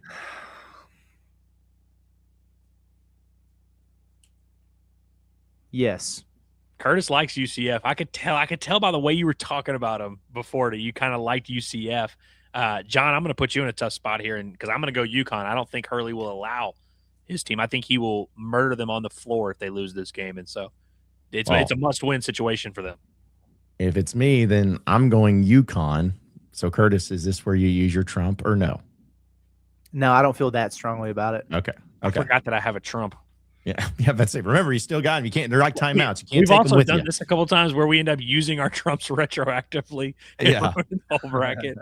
Yeah, we have done that before. But and if we have to do that, we have to do that. It all works out. So, all right. So next in the South, Florida, Iowa, Andrew. How do you feel about Florida? Do they go home early? No, I think Florida lays the smack down here a little bit. Yeah, agreed. I think Florida's going to take care of business. So you got Florida there. All right, so then you have another SEC team, Vanderbilt and Troy. How we feel? Vandy. This is disappointing me, but I feel like Vandy. Yeah, I think Vandy just got they had friends in the right places.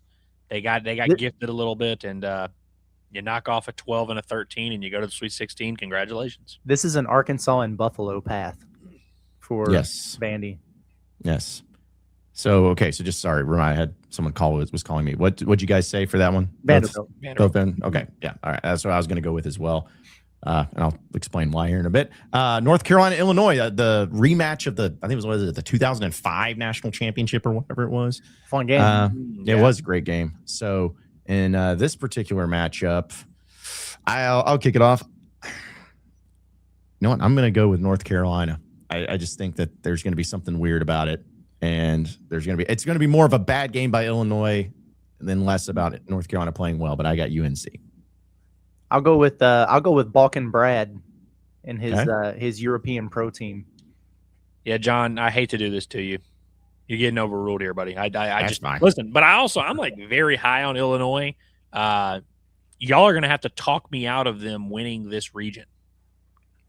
Well, I guess we'll have a chance to do that at least a little bit, but I don't know about at least. Well, hey, listen, I could see Illinois winning. It's just more about like, hey, just throwing it out there. Because at some point in time, people are going to have bad games. Let's just hope that it's not Arkansas. So, but yeah, Illinois advances there, and then finally on this side, Houston St. Mary's. Curtis. Houston. Yeah, Andrew? Houston kills them here. I got Houston as well. So there you go. All right. Now going back up into what we love to call the West region because Arkansas is in it and it makes sense. Arizona, Utah State. Yeah, I don't have any counter for Arizona here. I don't either. High Point in Arkansas. Put us in San Jose. Pig. Yeah, we're all on the same page there.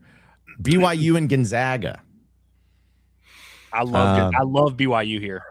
BYU. I know BYU is underwhelming. I know that they've got like 6 unforgivable, unexplainable performances. I know that they're not actually a good basketball team. Gonzaga also. Gonzaga lost a game to like San Francisco without Bill Russell. Like they lost to somebody stupid earlier this year. Obviously they play in a weird conference. They still won that weird conference. But Gonzaga has not been playing good teams in a long time. And I know I think they beat Kentucky pretty bad early in the season. I know they were, they had a solid non-conference stretch here, but like I think BYU, even though they've taken a lot of lumps, being in the Big 12 is a big deal, and I think that is going to be what puts them over the edge. And I think, of course, you got a freak, an alien that could just score 38 on any given night. I have BYU as well. I think BYU beats Gonzaga. Curtis, you gonna trump us? I don't know. Like I probably would have gone Gonzaga, but I don't know that I want to trump that. Both these teams have very, very key injuries that they've been dealing with. Richie Saunders is out for BYU. and he ain't coming back. And then I don't know about Braden Huff for Gonzaga. He's been out for a long time, and they thought maybe they could get him back, but I don't even know if that's going to happen. But so yeah, I'm not too caught up about it either way. I'll go. Okay. BYU's fine. All right. And Missouri and Purdue, two teams that are like gold and black or whatever. Curtis, what do you think for Missouri and Purdue? You think Dennis Gates can do it? No.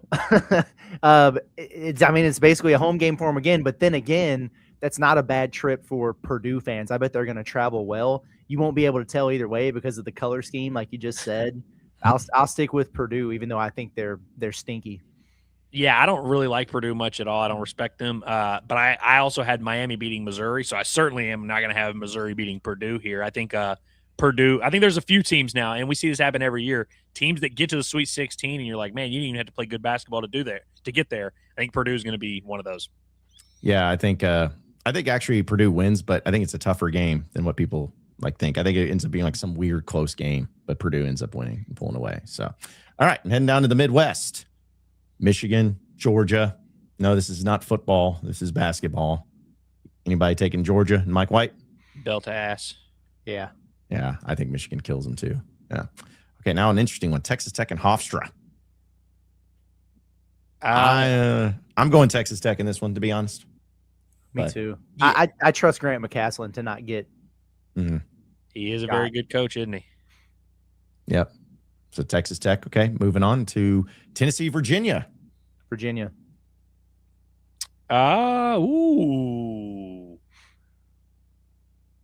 I'm kind of tempted to go Tennessee here. I think I might go Tennessee. I think that might be my selection, honestly. I don't feel super strongly about it. I think this is a straight up coin flip of a game right here.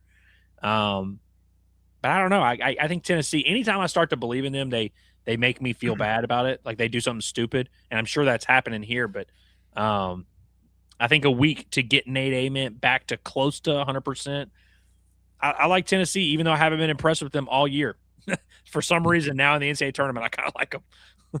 I'm going to go with Virginia because I think Rick Barnes has gone to too many second weekends in a row, and I think it's finally time for it to come to an end. I will absolutely not be overruling this or not using my trump here. All right. I was prepared to use mine if I had to. Yeah. Tennessee just they I like Nate Ament, but they don't have enough firepower, man. Mm-hmm. Yeah. And Virginia's got they got a couple 7-footers. They're one of the best shot blocking teams in the country. They can hold up against that front court too. All right. And then finally Santa Clara and Iowa State. Interesting little teams here, but I think I'm going to go with Iowa State. I think that's a fair thing to do. Yeah. Okay, you guys doing it? All right. She moves her body like a cyclone. That's what I was thinking. Yep. Couldn't said it better myself. So let's see. All right. So moving back over to the Sweet 16 matchups, you got Duke and Kansas, battle for Blue Bloods. I'll tell you what, I'll start this one. I'm going to go Duke. I like Duke as well. I don't, and I like Kansas. I think they're dangerous, but I don't think they're dangerous enough to put it all together and beat Duke here. Come on, Curtis, do something crazy. Give me Kansas trump card. Get them out of here. Oh my goodness! Let's do it. All right, there we go. I would love it too. Listen, you ain't gonna make me mad by seeing Kansas beat Duke, so that'll be great. Yeah, up yours, John Shire. Some blue blood on blue blood crime right there. Yeah. Plus, I was like, I like Bill Self. I don't know why. I always like Bill Self. So, let's see. Okay, so I love that. First 1 seed to go down, I believe. Get them out of here. Yeah. Next is Michigan State and UConn. Another couple of blue bloods when it comes to this. How y'all feel? Give me the Huskies here. UConn has kind of, there was a stretch where UConn was like locked in as a 1 seed. And then they kind of went through a little bit of a weird spell here. They've had some weird losses here lately. But I think they're the type of team. Obviously, we've seen them win this tournament a lot. We know about their kind of DNA of their program. They seem like a team that's going to rise to the occasion. And I think you give them a week. You give them a week to prepare for this game. I think they're going to come ready. And I think Michigan State is just a pretty good team. Okay. I'm also going to go with UConn, to be honest. And Curtis, I guess. Doesn't matter. If I say it doesn't matter, he trumps Would you. you, So if you had your trump card, would this be one that you'd be like kind of eyeballing? Probably. Yeah. Okay. All right. Well, and by the way, here's my thing with Kansas and Duke. Duke's the better team, but Kansas can match them from a talent standpoint. 2 teams have beat Arizona this year. Kansas is one of them, and they did it without Darren Peterson. And Kansas has beaten Houston. Like they've got some really impressive wins there. I don't know how healthy Duke is. Yeah. Like they're not going to have their starting point guard. And they might not have their big man. So I don't know, man. I don't think it's crazy, but okay. All right. Well, and then going down to a rematch, Florida, Vanderbilt play each other a couple times. You know, Vanderbilt played Florida extremely. Obviously, they beat them the other day. They also played them extremely well when they met a few months ago. Like, for whatever reason, you would look at that and think Vanderbilt, that would just be a horrible matchup for them. It hasn't. Even with that in mind, I got Florida. But I definitely don't want to overlook like how well Vanderbilt has risen to the occasion in this specific matchup. But I like Florida taking the 3-game series. I'm taking Vanderbilt. Why you doing me like this? Because it's fun. We've been overruling you a little bit here, so we had to give you a clear one here. We had to give you an ISO. I'm going Florida. All right. I mean, I'm not too bent out of shape. I was just like, maybe because I always think about SEC teams and coaches, like some coaches have success against certain teams for whatever reason. It's like that could be it. But yeah, Florida, not a bad pick there. And then Illinois and Houston. Get interesting games. I won't call them blue bloods, but they're definitely programs that have always been in the mix. So does Kelvin Sampson make another run, or does Brad Underwood take care of business? Well, I think I know where Andrew is going, so I'm going to go Houston. Yeah, this isn't my favorite Houston team. You know, there's been a lot of these, 2, 3 seed, 1 seed type of Houston teams that you just kind of can count on for having the same kind of identity. And I think this Houston team fits right in. I've liked Houston more in other years. This is a brutal one. This is hard for me. Yeah, I'm going to take the cop out here and go Illinois and make John make the decision. There we go. I don't feel great about it. And I do love Illinois, by the way. Like, period, just by themselves, not necessarily in this matchup. I'm going to get Houston, man. Kelvin Sampson, that dude he's awesome. And I know he doesn't want he's done everything except win a title, but dude's always great. So I would almost bet my life that Keaton Wagler shoots under 40% in that game. Like, I would almost, if you could take a bet to the bank and bet on the over-under of his field goal percentage, I would imagine Houston makes life miserable for him. Okay. Well, now we get to the interesting one, guys. Arizona and Arkansas. The battle of who actually is the abbreviation of AR, because so many people get it mixed up. Yeah. Arkansas and Arizona, I don't believe they've played each other in NCAA tournament since Arkansas beat them in the Final Four in 1994. But time. Does anybody feel that Arkansas upsets Arizona? My heart feels it. Does all that of our count? hearts, all of our hearts feel it.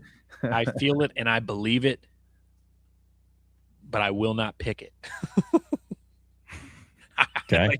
I thought this was setting up to where I was like, got to be real here. I'm going to go with Arizona. Then I thought you were going to do the trump card thing. Me? Nah. Listen, you're talking about the guy who picked Arkansas to lose to St. John's. Like, like, I'm not afraid to pick Arkansas to lose a game. I am perfectly fine to do the obvious thing here and just build a win-win situation where I'll pick Arizona. I think they're, they've had the better season. They've earned the right to be a 1 seed. I think it would be quite the accomplishment for Arkansas to knock them off. I would love to see it happen. I will not pick it and expect it to happen necessarily. Well, I'll pick it because Darius Acuff exists. So, John, it's on you. Mm-hmm. See, I was setting it up to where it's like you guys are going to pick Arizona, and then I'm going to get everyone to yell at you and be like, I had Arkansas because I actually love my Hogs, and y'all hate them. So, but you beat me to it. Screw it. Let's go to an Elite Eight. There we go. Arkansas taking care of it. All right. Hey, wait. Don't do it. I do have a trump card in my back pocket. Do I use it here though? That's the question. Do I Where use is your it here? pride in the pig, Andrew? I mean, I've got tons of pride in the pig, and one could argue that me standing up for what's right, and the meme of the guy who's standing up. I think this is me doing the right thing, and I think the basketball gods will respect this. I'm trumping it. Arizona's beating Arkansas. Whoa, the villain. He's the worst. Oh, He's you not- just piss people off. I love it. You're over here talking about like all this stuff, like, oh, I remember I was the guy to pick against St. John's. Not only did you pick against Arkansas, you doubled down on it, being like, oh, well, you idiots that are picking. I think it's so stupid that I'm gonna use my trump card and say no, Arkansas is gonna lose. Hickory Hog said, "I'm leaving, man." Listen, I'll agree to the terms now. If Arkansas beats Arizona and you want to tweet angry things at me, please do it. Like this, like I will gladly, I will wear it. I will gladly take it. All right, there it is. But do y'all understand my premise though? Of the basketball gods are going to look at what I'm doing and they're going to say that is a noble, unbiased, objective. This is a guy that really, is doing what he thinks is right. You think the basketball gods are seeing that, or do you? What does the basketball if we gods pick do Arkansas to for win you? this tournament? Would the basketball gods look at us and be like, "Yeah, those guys totally deserve it"? What have the basketball gods ever done for you to make you want to make them happy? Nothing, and that's why. And I'm trying to go against my methods. I got to switch it up, Well, I guess it's all right. No, it's cool. It's fine. Just We have lost 69 subscribers in the last 90 seconds. nice. Yeah, Unbelievable. yeah. It's like I'm getting a lot of emails already. They revoked our credentials. Let's see. All right. So moving through BYU and Purdue might be one of the worst, most boring games. I feel like it could be, but you know what? Give me BYU, man. I don't know. Something weird. Let's just go with it. I'll go BYU. Yeah, I'll stick with the DeBanza story. If they had Richie Saunders, I'd feel great about all of this because that's a hell of a combo there. But it's not that Purdue's not good, but there's been weird vibes with that team throughout the course of the year. They lost 5 games at Mackey. I don't think Trey Kaufman-Renn is healthy. I don't know, man. It's just a weird deal. Why not? Here's the weird thing about obviously everyone's going to look at this and the DeBanza thing will be such a story of can he just carry him to the tournament by himself? There is also a pretty strong correlation to his biggest games and BYU's highest. Obviously, I know that sounds stupid. Your best player scores a lot. You're going to score a lot of points, but it's usually if he has just an okay game, he's 19, 20 points on mediocre shooting, they only score 62. And when he starts getting going and scores 34, 35, they'll score 95. It's a weird thing where it's not just a, hey, go bail us out. When he plays well, their role guys all level up at the same time. And so I think that's what obviously, aside from just having a guy that can one-on-one break you down, is so dangerous. I think also he kind of elevates everyone around him when he plays well. And I think BYU, I think they have the right path because I don't think any of these teams that they've played to this point are necessarily these juggernauts. You killed our A-Cuff versus AJ battle, you know? Sure did. But that's what he does. Here's the thing. Y'all are going to be glad that I did this because what was the alternative? We were going to pick them to win the national title here and look like a bunch of squids, or were you going to have them losing brutally to some, you know what I mean? We were damned if we did, damned if we don't. No, I was going to have Arkansas winning it all because that's what the fans love me then because they're like, you love the Hogs. You need people like me, you need someone that you can point to and say, that's the bad guy. That's me. Okay. Yeah. I'll go ahead and wear it. So, and then I'll be the Dark Knight. They can chase me while y'all scurry away into the night. It's fine. Wow. Listen, I'm sure it won't be brought up again if Arkansas beats Arizona to you. I'm sure no one will bring it up or clip it or anything like that. So, all right. So meat chicken and Texas Tech. Yeah, I'm going to go Michigan. I wanted to do it, but no, I can't. The jig is up here for Texas Tech. Yeah. Also, really disgusting 2-3 game. That's correct. Iowa State and Virginia. Ew. I got Iowa State fairly comfortably. Same. Yeah, I was going to go Iowa State. It's just one of those whatever. Iowa State kills me because, here's the truth. There are 2 teams every year that I feel like I see the bracket and the way it lines up. and I got them both taking deep runs. It's Iowa State and it's Arizona. And I get burned on that every year. That's something to note with Arizona, by the way. They have underperformed their seed every year under Tommy Lloyd. Now, this is his best team by far. I get it. But they have done that because I take them to the daggum Final Four every year. And it kills my bracket every time. And I do the same thing with Iowa State. I like them over Virginia, though. Okay. All right. So for now, okay. So yeah, well, that's the Elite Eights. Now we go to which teams are in the Final Four, starting with Kansas, UConn. Man, I'm going to go UConn. Yeah, I'm going UConn here too. This is one of those things where it's like, if this were Duke, I'd feel pretty comfortable saying Duke beats UConn. But since it is Kansas here, I think since it is Kansas here, I think UConn advances. Hurley going for the third ring. I will say this is by far, like, compare this UConn team to those two teams that won the title. I think this one's worse, like hands down, unequivocally. But it's hard to bet against people that just rise to the occasion like that. All right. So we got UConn there going down over to Florida and Houston. Sheesh. Dude, this might be one of here. I like Houston here. This might be my favorite game if it actually happened, like as far as the excitement for it. I'm going to take Houston as well.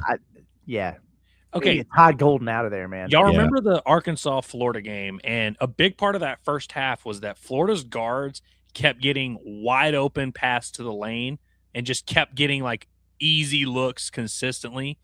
None of those will be available against Houston. Literally none of them. You might be able to make some shots. You might be able to score on them, but you ain't just about to just waltz through the lane like that. I think Florida's guards, who have been kind of their weak spot, kind of the one you worry about here, I think this is a matchup where those guards could really get outclassed a little bit. Kelvin Sampson's not choking against Florida a second time. Yeah. No, he's not. Arizona, BYU. I'm going to go with Arizona just because it's like I have to, because now Arizona. You have to. Yeah, I'm with you. Now, these teams have probably played, haven't they? Yeah, they did. So BYU lost 75-68 at Arizona, and they hosted them and lost 86-83. So it's been close competitive games. Mm-hmm. They even lost. BYU lost a game to Arizona where DeBonsa went for 35-7. Yeesh. Yeah, and they still lost. So it's like, and then finally, the last Final Four team, Michigan and Iowa State. Michigan. I'm going Michigan. Yeah. Okay, fair enough. Yeah. It's like I just got to roll with it. So there's your Final Four. UConn and Houston on one side, Arizona, Michigan on the other. Fellas, UConn and Houston. In this one, I'm going Kelvin Sampson in Houston. I think I am too. Me too. Okay. Yeah. Okay. We're in agreement. I like it. And unanimous. All right. So Houston's in the national championship game, and they will be facing off against Arizona or Michigan. Did these two teams play? I don't think so. Yeah. I'm gonna go Michigan, just to be honest. I'm gonna go Arizona. Andrew, who's got the better backcourt here? Arizona? Yeah. Cadeau's been playing pretty well though. He has. Jaden Bradley's awesome. Yeah, Braden Burries is gonna be a first round pick. I think Arizona's got the better backcourt.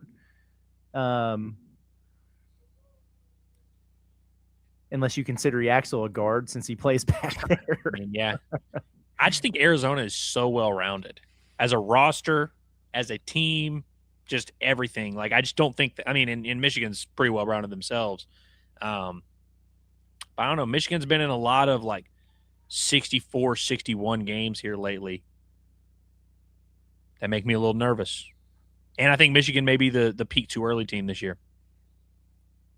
So you're going Zona? I'm going Zona, yeah. Okay. All right. There you have it. I have them knocking off Darius Acuff. So, if they're going to knock out Darius Acuff, surely they can beat the, freaking bum coach. What's old boy's name? Dusty May. Yeah. So we have a Big 12, as Kurt just said, a national Big 12 championship. tournament championship rematch, actually. Yeah. Arizona and Houston. Who wins it all? I want Kelvin Sampson to win a ring. I want him to win a ring too, and I think it's just one of those weird things. I don't think this is the best Houston team he's had. He might have had 3 teams better than this Houston team.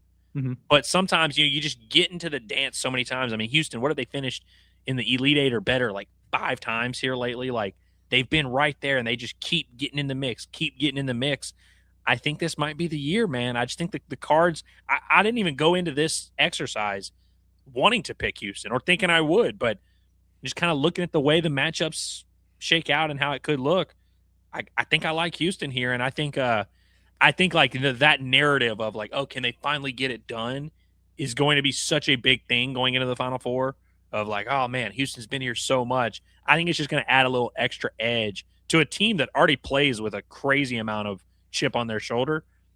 I like Houston. I like them. Arizona's beat them twice this year, but it was by 7 and then by 5 in the Big 12 title game. So there you go. Yep. I also have Houston too, because I think Kelvin Sampson wins it and retires afterwards because he accomplished it and got it all done. So total points, we got to put that in for the championship game. 81-76. Okay, you got to add that together for me because I'm not 100 and what is that? 57. Sounds great. Is that good for you, Curse? You got another number. That works. Right. All right. 157 points. So, all right. Well, there you have it. There is our tournament bracket, the official Inside Arkansas one. Wait, what do y'all regret the most other than me trumping Arkansas? That's really it. That's really it. Yeah. So, okay, let's talk about it then. What would y'all have had going on there for Arkansas? Had I not trumped and Arkansas beats Arizona, do you have them Final Four, national title? Final Four. I would have been done with it at that point, I think. Okay. In my mind, I was thinking A-Cuff beats Debanza, and then after that, I had them winning it all. So reason being is because how many times am I going to say that Arkansas has the best player in the NCAA tournament on their team? And so, just wanted to go with it. John, did you you used your trump early, didn't you? Yeah, I did for the Wisconsin High Point, the game that really mattered. Use that one early. So there you have it. There's our official bracket here in Inside Arkansas. And so be sure to join it, folks, and have some great prizes and whatnot. And we'll get to it. So we went long here, but real quick before we get out, because we had some super chats. So we definitely want to get to those. We won't be able to get to everyone's chat, but definitely want to get to the supers, but really appreciate everybody. Hogs by 94 says Nate Oates, all-time criminal starting 5 is shaping up to be a good team. It's true. Yeah, they're pretty good. I'd say it might be the mean machine from the longest yard or whatever it is. Well, we always talk about the Brandon Miller aspect. Who is the kid that actually committed the murder? It's Darius Miles. Mm-hmm. Yeah. Or something right. Miles. Yeah. So that's the thing is like he's on the team. Mm-hmm. Yeah, the all criminal team. Yeah, I mean, Benny I guess isn't a criminal, but it's like I think you can kind of. Well, he kind of is on the gray area. He stole playing time from kids, so he stole Auburn's NCAA tournament bid. Yeah, that's right. Hickory 94 or Hickory Hog 94 also says playing on Thursday because no one wanted to wait till Friday to watch the champs play. 6 W's away, Hogs. Like that. Yep. I will say we will feel on Saturday night when we're done working, we will be so glad that we got the Saturday draw. Oh yeah, it's gonna be great. Sharkensaw appreciate says why not us? We have Darius Acuff Jr. They don't, which is true. That's true. No matter. That's an evergreen statement right there. That's right. That's right. Shout out to Washburn Idol. Appreciate it, man. Says this team is great at home and not so good on the road. Billy said after the SEC tournament game that it felt like Bud in there.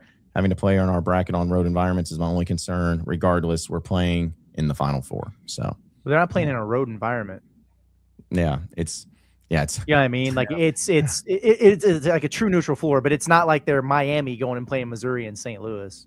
Yeah, and even if you play Wisconsin next, it's not like I wouldn't assume that Wisconsin's just going to have a flood of fans. Same amount of fans, yeah. Yeah, so now Arizona in San Jose would probably be tough, but maybe. But I feel like there will be more Hog fans that travel to San Jose. That. Yeah. You know what I mean? And they won't like outnumber them or anything like that. But they're not going to face what they faced last year, whereas St. John's, that was a freaking road game. Yeah, there's not going to be anything like that this year. I wouldn't think. Yeah, very few. I think what was it? Maybe Des Moines was the only time you actually no, because Kansas overwhelmed that. So yeah, you haven't really had much of a the major home environment in postseason for basketball yet, but maybe one day. Carito, appreciate Super Chat, says, as the biggest Hog fan in Oregon, I'm hyped. They are coming here to play. Unfortunately, the team has traveled so far, but it's my first ever Hog basketball game, and damn, I am excited. That is cool. Good. That's cool. Yeah. Love that. Yeah. So Come that's find these. us. Because somebody DM me and was like, hey, man, like I hate, I'm excited. I know you hate the fact they're going to Portland. I was like, I get it. Because if you're a Hog fan up there, it's awesome. Like it really is. It's just more of, just the rest of the fans getting out there too. But if you are up in the Northwest, like Mrs. Dan's van, for instance, appreciate her and her help and her offers to help as they're up there in the Northwest. Says, super excited. My beloved Hogs are coming back to my neck of the woods. Hopeful also to see John Curtis and Andrew Wupig. Yeah, you will see us. You'll see us for sure. Yeah. We will. Every time we go to a place like this, we find our spot. Yes. We just don't know what it is yet. We got to find out where we're sleeping first, and then we'll figure out where we're able to do the shows and stuff like that. So yeah. We literally just like have like we just go with the flow. Like we just would see what happens, see where the wind takes us. Washburn Idol appreciates, says any cat related mascot is going down. So okay, that is good. I like okay, it. go with that. Derek Tips, who's been a member for 8 months, appreciates, says some of the most memorable 8 months of my adult life, especially these last 4. Woo pig. There you go. Thanks, Derek. Like appreciate it. Love that. David in Tennessee, appreciate Super Chase, says we talked about our Darius Acuff moment last week. How it has to be in the end end in something special. Was yesterday that moment? No, it ain't over yet. We won't even remember that game happened in 8 days. Yeah. The buzzer beater 3 to beat Hawaii in a couple of days is going to be the. Oh God, I hope that is not what's going on. You and me both, buddy. Oh. Hey, by the way, real quick, can we talk about that shot that Acuff hit where he was like falling out of bounds? He thought he was going to get the foul call and threw it up. Unbelievable shot, and nothing but net. The funniest part about it is that he was not fouled at all. Like that, I didn't even think he was trying to get the call. Yeah, I didn't think there was like any kind of. He just kind of did that, thinking you might get the call, and then it just went in. And he's just like, "You're cool with it." And you're like, you know what? Do your thing. Whatever you have to tell yourself, I'm cool with it. I love how even after he made the shot, then he was running back down the floor with his hands up, and it's like obviously I wasn't taking that trying to actually make it. I'm just that good. But yeah. I just assumed it was a foul because I was like the most like upset I've seen him off a no call all year. Like you never see him like do anything like that. So I was like, oh, it had to be a foul. A couple more here. Hickory Hog 94 appreciate it, says if we go to the championship game and win by 40, I'll get AE tattooed on me. You gonna make that deal? Was that before I faded the pig? No, it was after. It was after. Okay. Yeah. Listen, if Arkansas goes to the championship game and wins by 40, if Arkansas wins the championship at all, I will, as God is my witness, I will 1,000% get a tattoo to commemorate it. Like 1,000%. And I'm putting that out in the universe now. Yeah. I think we all may have to get a tattoo. I think there'll be a lot of the tattoo parlors in the state of Arkansas are going to be busy if they get this done. Yeah, and those Indianapolis ones better be open late on that Monday night because Razorback fans are just going to be half drunk going in there at 2 a.m. being like, give me a tattoo for the champs. Jeff says, appreciate Super Chat, says we see it yearly, not last year by Hogs. What are the chances our freshmen get caught up in the big lights, big stage, and freeze up? Zero. Slim to none, I would think, especially after what they just did. I do, if you're trying to think about like how could this get weird, it would be maybe the other guys, not being ready to go. But then it's kind of the short turnaround from it. Like it's just such a high that you're on when you win the SEC tournament like that, and you gotta come down from that. You got to recover.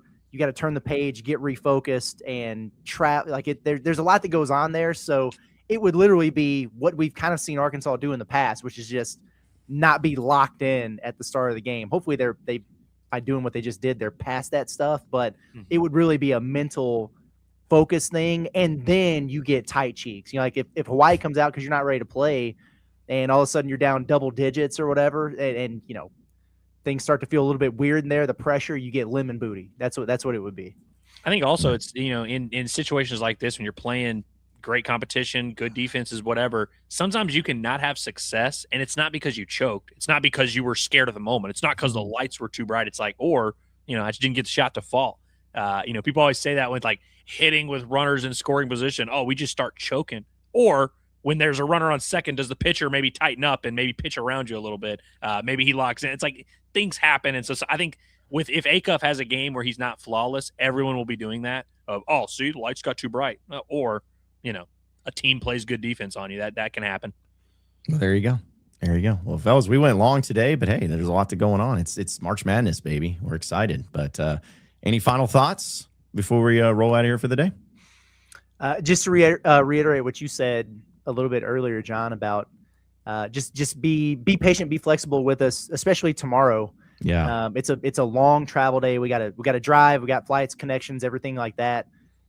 So chances are we won't be on our normal schedule, but we'll just keep everybody informed the best that we can, and we will cover this NCAA tournament at a very high level once we get there. Yeah, I'm very excited for, not necessarily tomorrow, because tomorrow's the travel day where we're not really doing anything cool, but I'm excited to get there, get a feel for it all, and just hit the ground running with our coverage. And I appreciate you guys for being along this journey with us. My final thought is we're going to continue to have Bombastic Podcast today. Tomorrow they play a game. I'll be probably watching it on the flight or something like that. I don't know how that's going to work out, but I'm going to continue to do some baseball coverage throughout the week. That includes even the weekend series against South Carolina. I'll have some coverage of that. It might, be schedule dependent a little bit, but we're going to continue to do it. And obviously basketball is the main course. Nobody's trying to argue with that, but I do hope that when you guys get some downtime, when you guys get bored, you'll still tap into what we got going on, because there's a lot of cool stuff happening with Arkansas baseball, who, as we know, absolutely dominated Mississippi State this past weekend. It was lopsided, it was thorough, it was definitive, and it was like I said, dominant. Well, listen, we're going to keep it going no matter where we're at, no matter what the time zone is. We're going to make it happen. So, but we'll keep everybody updated on all of our content. We'll keep people updated on when we do our shows, and once we get to Portland, like where we'll be, what's going to go on. We'll try to keep everybody updated. So you better be sure to subscribe to us here at Inside Arkansas and follow us on social media at Inside Arkansas. And also check out all of our audio podcasts wherever podcasts are found. And that'll do it for us today. For Andrew Ellis, Curtis Wilkerson, I am John Neighbors. Same sports show, same sports channel. Tomorrow afternoon. Have a great rest of your day, everybody, and we will see you then.